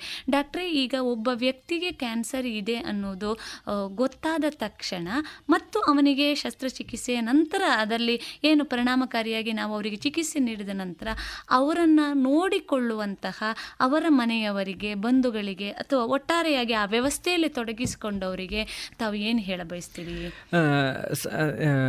ಇದು ಒಂದು ವೆರಿ ಇಂಪಾರ್ಟೆಂಟ್ ಆ್ಯಂಡ್ ಬಹಳ ಮುಖ್ಯ ಮಾಹಿತಿ ಮೇಡಮ್. ಯಾಕೆಂದರೆ ನನ್ನ ಹತ್ರ ಬರುವಾಗ ಆಲ್ರೆಡಿ ಈಗ ನಾನು ಮಂಗಳೂರಿನ ಸುಳ್ಯ, ಪುತ್ತೂರು, ಮಡಿಕೇರಿಯಿಂದ ಬಂದ ಪೇಷಂಟ್, ಸರ್ ಪೇಷಂಟಿಗೆ ಗೊತ್ತಿಲ್ಲ, ಅವ್ರಿಗೆ ಗೊತ್ತಾಗೋದು ಬೇಡ ಅಂತ. ಆದರೆ ನಾನು ಯಾವಾಗಲೂ ಹೇಳೋದುಂಟು, ಈಗ ನೋಡಿ ಅವರು it is not that one day ನಾನೊಂದು ಆಪರೇಷನ್ ಮಾಡಿ ಮುಗೀತು ಅಂತ ಹೇಳುವಂಥದ್ದಲ್ಲ. This patient has to undergo this for another 5 to 6 months. ಆಯ್ತಾ, ಅದನ್ನು ಎಷ್ಟು ಅಂತ ನೀವು ಮುಚ್ಚಿಡ್ಲಿಕ್ಕೆ ಆಗ್ತದೆ. ಈಗ ಒಂದು ಕೀಮೊಥೆರಪಿ ಹೋಗುವಾಗ ಅಲ್ಲಿ ಆಚೆ ಈಚೆ ಕೀಮೊಥೆರಪಿ ತಗೊಳ್ಳೋರು ಇರ್ತಾರೆ, ಸರ್ಜರಿಗೆ ಆಗುವಾಗ ಸಹ ಅಷ್ಟೇ ಆಚೆ ಈಚೆ ಕ್ಯಾನ್ಸರ್ ಪೇಷಂಟಿಗೆ, ಸೊ ರೇಡಿಯೇಷನ್ಗೆ ಆಗಿರ್ಬೋದು, ಆಗ ಕ್ಯಾನ್ಸರ್. ಸೊ ಲೈಕ್ ಪೇಷಂಟಿನ ಪೂರ್ತಿ ಮುಚ್ಚಿಡ್ಲಿಕ್ಕೆ ಆಗೋದಿಲ್ಲ. ಅದರಿಂದ ಅವರ ನೆಗೆಟಿವಿಟಿ ಜಾಸ್ತಿ ಆಗ್ತದೆ, ಏನೋ ಮುಚ್ಚಿಡ್ತಾ ಇದ್ದಾರೆ ಇದ್ದದಕ್ಕಿಂತ ಅವರು ಜಾಸ್ತಿ ಅನ್ಕೊಳ್ತಾರೆ. ಇದು ಗುಣ ಆಗುವಂತ ಕ್ಯಾನ್ಸರ್ ಇದ್ರೂ ಸಹ ಅವರು ಗುಣ ಆಗದಂತ ಕ್ಯಾನ್ಸರ್ ಅಂತ ಅನ್ಕೊಂಡು ತೀವ್ರ ನೋವು ಅನುಭವಿಸ್ತಾರೆ, ಮಾನಸಿಕ ಕುಗ್ಗುತ್ತಾರೆ. ಈ ಅಡ್ಜಸ್ಟ್ಮೆಂಟ್ ಡಿಸಾರ್ಡರ್ಸ್ ಎಲ್ಲ ಜಾಸ್ತಿ. ಸೊ ಅಂತ ಸಿಚುವೇಶನ್ ಅವರಿಗೆ ಅಡ್ಜಸ್ಟ್ಮೆಂಟ್ ಡಿಸಾರ್ಡರ್ ಅಂತೇಳಿ ಹೇಳುದು ಅಂತದಕ್ಕೆ. ಸೊ ಅಂತ ಸಿಚುವೇಶನ್ ಅಲ್ಲಿ ನಾವು ಸೈಕ್ಯಾಟ್ರಿಸ್ಟ್ ಹೆಲ್ಪ್ಸ್ ತಗೊಳ್ತೇವೆ. ಈಗ ಲೈಕ್ ನಮ್ಮ ಸ್ಟ್ಯಾಂಡರ್ಡ್ ಇಂಟರ್ನ್ಯಾಷನಲ್ ಪ್ರೋಟೋಕಾಲ್ ಅಲ್ಲಿ ಸಹ ಒಂದು ಕ್ಯಾನ್ಸರ್ ಬಂದ ಕೂಡಲೇ ಪೇಷಂಟ್ ಅನ್ನು ಸೈಕ್ಯಾಟ್ರಿಕ್ ಇವ್ಯಾಲ್ಯೂಯೇಷನ್ ಮಾಡಿ ಆಮೇಲೆ ರಿವೀಲ್ ಮಾಡಬೇಕು ಅಂತ ಹೇಳುವಂಥದ್ದು ಉಂಟು. ಆದರೆ ಅದನ್ನು ನಾವು ಆಲ್ವೇಸ್ ಸ್ಟ್ರಿಕ್ಟ್ ಆಗಿ ಫಾಲೋ ಮಾಡ್ಲಿಕ್ಕೆ ಆಗೋದಿಲ್ಲ. ಆದರೆ ಆ ಪೇಷಂಟ್ಸ್ ಅನ್ನು ನಮ್ಮ ಇದಕ್ಕೆ ತಗೊಂಡು, ನಮ್ಮ ಕಾನ್ಫಿಡೆನ್ಸಿಗೆ ತಗೊಂಡು ಅವರಿಗೆ ಹೀಗೆ ಉಂಟು, ಇದನ್ನು ಹೀಗೆ ಟ್ರೀಟ್ ಮಾಡ್ಬೋದು, ಕರೆಕ್ಟ್ ಆಗಿ ಅವರಿಗೆ ಮಾಹಿತಿ ಕೊಟ್ಟರೆ ಅವರು ಅದನ್ನು ಆಕ್ಸೆಪ್ಟ್ ಮಾಡಿ ಮುಂದೆ ಹೋಗ್ತಾರೆ. ಸೊ ಅವರು ನಮಗೆ ರೆಗ್ಯುಲರ್ ಆಗಿ ಫಾಲೋ ಅಪ್ ಅಲ್ಲಿ ನಾವು ಪೇಷಂಟ್ಸ್ ಹತ್ರ ಅವರು ಬರ್ತಾ ನಾವು ಆಕ್ಚುಲಿ ನಾನು ನೋಡ್ತಾ ಇದ್ದೆ, ಅವ್ರು ಬಂದದ್ಕಿಂತ ಜಾಸ್ತಿ ಪಾಸಿಟಿವ್ ಆಗಿ ಟ್ರೀಟ್ಮೆಂಟ್ ತಗೊಂಡು ಹೋಗ್ತಾರೆ. ಈಗ ನಾನು every week we see so many patients completing their full treatment, ಮತ್ತೆ ಟ್ರೀಟ್ಮೆಂಟ್ ಮಾಡಿ ಫಸ್ಟ್ ಫಾಲೋ ಅಪ್ ಅಲ್ಲಿ they come very happy, all they come with so much of positivity. So it is like any other disease, only thing is like ಅದ್ರ ಹಿಂದೆ ಇರುವ negativity ತುಂಬಾ ಉಂಟು ಅಂತಲ್ಲದೆ it can be treated well. ಹೌದು, ಬಹಳ ಉಪಯುಕ್ತವಾದಂಥ ಮಾಹಿತಿಯನ್ನು ಇಷ್ಟು ಹೊತ್ತು ನಮ್ಮ ಶ್ರೋತೃ ಬಾಂಧವರಿಗೆ ನೀಡ್ತಾ ಬಂದಿದ್ದೀರಿ ಡಾಕ್ಟ್ರೇ. ಕ್ಯಾನ್ಸರ್ ಅನ್ನುವಂಥದ್ದು ಎಲ್ಲೋ ಒಂದು ರೀತಿಯಲ್ಲಿ ಮತ್ತೆ ನಾನು ತನ್ನ ಜೀವನ ಶೈಲಿಗೆ ಗುಣಮುಖನಾಗಿ ಬರಬಹುದು ಅನ್ನುವಂಥ ರೀತಿಯಲ್ಲಿ ಮಾಡಬಹುದಾದಂಥ ಒಂದು ಚಿಕಿತ್ಸಾ ವಿಧಾನ ಇದೆ ಅನ್ನುವಂಥದ್ದೇ ಬಹಳ ಆಶಾದಾಯಕವಾದಂಥ ಉತ್ತರ. ಆ ನಿಟ್ಟಿನಲ್ಲಿ ನಾವಿವತ್ತು ನೋಡ್ತಾ ಬಂದಿದ್ದೇವೆ, ಕ್ಯಾನ್ಸರ್ ಮಾಹಿತಿಯನ್ನು ಸಮುದಾಯಕ್ಕೆ ನೀಡುವಂಥ ಹಲವಾರು ಕೆಲಸಗಳು, ನಿಮ್ಮ ಜೊತೆಗೆ ನಾವಿದ್ದೇವೆ ಅನ್ನುವಂತಹ ಕೇಶದಾನ ಮಾಡುವಂಥ ಕೆಲವೊಂದು ಕ್ಯಾಂಪುಗಳು, ಇದನ್ನೆಲ್ಲ ನಾವು ನೋಡ್ತಾ ಬಂದಿದ್ದೇವೆ. ಒಟ್ಟಾರೆಯಾಗಿ ಹೇಳೋದಾದರೆ ಇವತ್ತು ನಮ್ಮಲ್ಲಿ ಅದರ ಬಗ್ಗೆ ಜಾಗೃತಿ, ಅರಿವು, ಮಾಹಿತಿ ಬಹಳಷ್ಟು ಮೂಡಿದೆ ಅಂತ ನಾವು ಅಂದ್ಕೊಳ್ಬೇಕಲ್ವಾ ಡಾಕ್ಟ್ರೆ? ಬಹಳ ಸಂತೋಷ. ಕೊನೆಯದಾಗಿ ನಮ್ಮ ರೇಡಿಯೋ ಪಾಂಚಜನ್ಯದ ಶ್ರೋತೃ ಬಾಂಧವರಿಗೆ ತಾವೇನು ಹೇಳ ಬಯಸ್ತೀರಿ ಡಾಕ್ಟ್ರೆ? ಕ್ಯಾನ್ಸರ್ ಮಾತ್ರ ಅಲ್ಲ, any health is a very important aspect of life. So ಅದನ್ನು ಎಲ್ಲ ಸಣ್ಣದ್ರಿಂದ ಒಂದು ಹುಟ್ಟಿದ ಮಗುವಿಗೆ ಸಹ ಒಂದು ಹೆಲ್ದಿ ಲೈಫ್ ಸ್ಟೈಲ್ ಹೇಳಿಕೊಡುವಂಥದ್ದು, ಹಾಗೆ ಸ್ಮೋಕಿಂಗ್ ಎಲ್ಲ ಮಾಡದೇ ಇರುವಂಥದ್ದು, ಸಣ್ಣ ಏಜಿಂದಲೇ ಒಂದು ಸ್ಮೋಕಿಂದಾಗಿ ಬರುವಂಥ ನೆಗೆಟಿವಿಟಿಯನ್ನು ತಿಳಿಸಿಕೊಡುವಂಥದ್ದು. ಹಾಗೆ it should be a part of our life. ಹಾಗೆ ಇದು ಟ್ರೀಟ್ಮೆಂಟ್ನ ಬಗ್ಗೆ, ಕ್ಯಾನ್ಸರ್ನ ಬಗ್ಗೆ ಮಾತ್ರ ಅಲ್ಲ, ಎನಿ ಟ್ರೀಟ್ಮೆಂಟ್ ಬಗ್ಗೆ ಒಂದು ಲಾಜಿಕಲ್ ಥಿಂಕಿಂಗ್ ಇಟ್ಟುಕೊಂಡು ಯಾವುದೇ ಕಾಯಿಲೆಯನ್ನು ನೆಗೆಟಿವಿಟಿಯಾಗಿ ನೋಡದೆ ಅದಕ್ಕೆ ಬೇಕಾದ ಮಾಹಿತಿಯನ್ನು ಪೂರೈಸಿಕೊಂಡು ಅದಕ್ಕೆ ಬೇಕಾದಂಥ ಟ್ರೀಟ್ಮೆಂಟ್, ಈಗ ಕೆಲವು ಟ್ರೀಟ್ಮೆಂಟ್ಗಳಿಗೆ ಮಂಗಳೂರಿಗೆ ಬರಬೇಕು ಅಂತೇಳಿ ಇಲ್ಲ, ಪುತ್ತೂರಲ್ಲೇ ಟ್ರೀಟ್ಮೆಂಟ್ ಆಗುವಂಥದ್ದು. ಹಾಗೆ ಕೆಲವು ಟ್ರೀಟ್ಮೆಂಟಿಗೆ ಬೆಂಗಳೂರು ಮುಂಬೈಗೆ ಹೋಗಬೇಕು ಅಂತಿಲ್ಲ, ಮಂಗಳೂರಲ್ಲೇ ಆಗುವಂಥದ್ದು. ಸೊ ಈಗ ಮೊದಲಿನ ಹಾಗೆ ಅಲ್ಲ, ಚಿಕಿತ್ಸೆ ವ್ಯವಸ್ಥೆ ಸುಲಭ ಆಗಿದೆ. ಅದಕ್ಕೆ ಬೇಕಾದಂಥ ಟ್ರೀಟ್ಮೆಂಟ್ಸ್ ಈಗ ಮೊದಲೆಲ್ಲ ಒಂದು CT ಸ್ಕ್ಯಾನಿಗೆ ಕಾಯಬೇಕಿತ್ತು, ಈಗ CT ಸ್ಕ್ಯಾನ್ ಅಪಾಯಿಂಟ್ಮೆಂಟ್ ಇಲ್ಲದೆ ಸಿಗ್ತದೆ, ಅಷ್ಟು ಅವೈಲೇಬಿಲಿಟಿ ಉಂಟು. ಪೆಟ್ ಸ್ಕ್ಯಾನ್ ಹಾಗೆ, ಈಗ ಮೊದಲು ಒಂದು 5 ವರ್ಷದ ಹಿಂದೆ ಬೆಂಗಳೂರಿಗೆ ಹೋಗಬೇಕಿತ್ತು, ಈಗ ಮಂಗಳೂರಲ್ಲೇ ಬೇಕಾಗುವಾಗ ಮಂಗಳೂರಲ್ಲೇ positive. So things are becoming simpler. It's like we have to get accustom to it, we have to get used to it. Health ಅಂತ ಹೇಳಿದ ಕೂಡ ಹೆದರುದಲ್ಲ ಮನಸ್ಸಲ್ಲಿ. ಈಗ ಮನುಷ್ಯ ಒಂದು ಕಾರ್ ತಗೊಳ್ಳಿಕ್ಕೆ ಮೊದಲೇ ಪ್ಲಾನ್ ಮಾಡಿರ್ತಾನೆ, ಒಂದು 10 ಲಕ್ಷದ ಕಾರನ್ನು 1 ಲಕ್ಷ ಇಟ್ಕೊಂಡು ಇಷ್ಟು ಲೋನ್ ಮಾಡಬೇಕು. ಹೆಲ್ತ್ಗೆ ಒಂದು ಪ್ರಿಪೇರ್ಡ್ನೆಸ್ ಇರುವುದಿಲ್ಲ. But health is a very important aspect of life. ಆ ಪ್ರಿಪೇರ್ಡ್ನೆಸ್ ಕಂಟಿನ್ಯೂಸ್ ಆಗಿ ಇದ್ರೆ, ಫಸ್ಟ್ ಆಫ್ ಆಲ್ ಪ್ರಿಪೇರ್ಡ್ನೆಸ್ ಇದ್ರೆ ಕಾಯಿಲೆ ಬರೋದಿಲ್ಲ, ಬಂದರೂ ಸಹ ಅದನ್ನು ಪಾಸಿಟಿವ್ ಆಗಿ ತಗೊಂಡು ಟ್ರೀಟ್ಮೆಂಟ್ ಮಾಡಿ ಅದನ್ನು ಫೇಸ್ ಮಾಡುವಂತ ಶಕ್ತಿ ಭಗವಂತ ಕೊಡ್ತಾನೆ. ಬಹಳ ಉಪಯುಕ್ತವಾದಂಥ ಮಾಹಿತಿಯನ್ನು ನೀಡಿದ್ದೀರಿ ಡಾಕ್ಟ್ರೆ. ಪ್ರತಿಯೊಬ್ಬನಿಗೂ ಕೂಡ ಆರೋಗ್ಯ ನನ್ನ ಹೊಣೆ, ನನ್ನ ವೈಯಕ್ತಿಕ ಹೊಣೆ ಅನ್ನುವಂಥ ಜವಾಬ್ದಾರಿಯುತವಾದಂಥ ಅರಿವು ಬಂದಾಗ ಬಹುಶಃ ನಮ್ಮ ಮುಂದೆ ಕಾಣ್ತಾ ಇರುವಂಥ ಎಲ್ಲ ರೋಗದ ತೀವ್ರತೆಯನ್ನು ನಾವೆಲ್ಲೋ ಕಡಿಮೆ ಮಾಡ್ಬೋದು, ಜೊತೆಗೆ ಸ್ವಸ್ಥ ಆರೋಗ್ಯಕರವಾದಂಥ ಸಮಾಜವನ್ನು ನಿರ್ಮಾಣ ಮಾಡಬಹುದು ಅನ್ನುವಂಥ ಮಾಹಿತಿಯನ್ನು ನಮ್ಮ ಶ್ರೋತೃ ಬಾಂಧವರಿಗೆ ನೀಡಿದ್ದೀರಿ. ರೇಡಿಯೋ ಪಾಂಚಜನ್ಯದ ಪರವಾಗಿ ತಮಗೆ ತುಂಬು ಹೃದಯದ ಧನ್ಯವಾದಗಳು. ಥ್ಯಾಂಕ್ ಯು ಮೇಡಮ್, ಈ ಆಪರ್ಚುನಿಟಿಗಾಗಿ ಧನ್ಯವಾದಗಳು. ಇದುವರೆಗೆ ವೈದ್ಯ ದೇವೋಭವ ಕಾರ್ಯಕ್ರಮದಲ್ಲಿ ಕ್ಯಾನ್ಸರ್ ಶಸ್ತ್ರಚಿಕಿತ್ಸಾ ತಜ್ಞರಾದ ಡಾಕ್ಟರ್ ಕಾರ್ತಿಕ್ KS ಅವರೊಂದಿಗಿನ ಸಂದರ್ಶನವನ್ನ ಕೇಳಿದರೆ.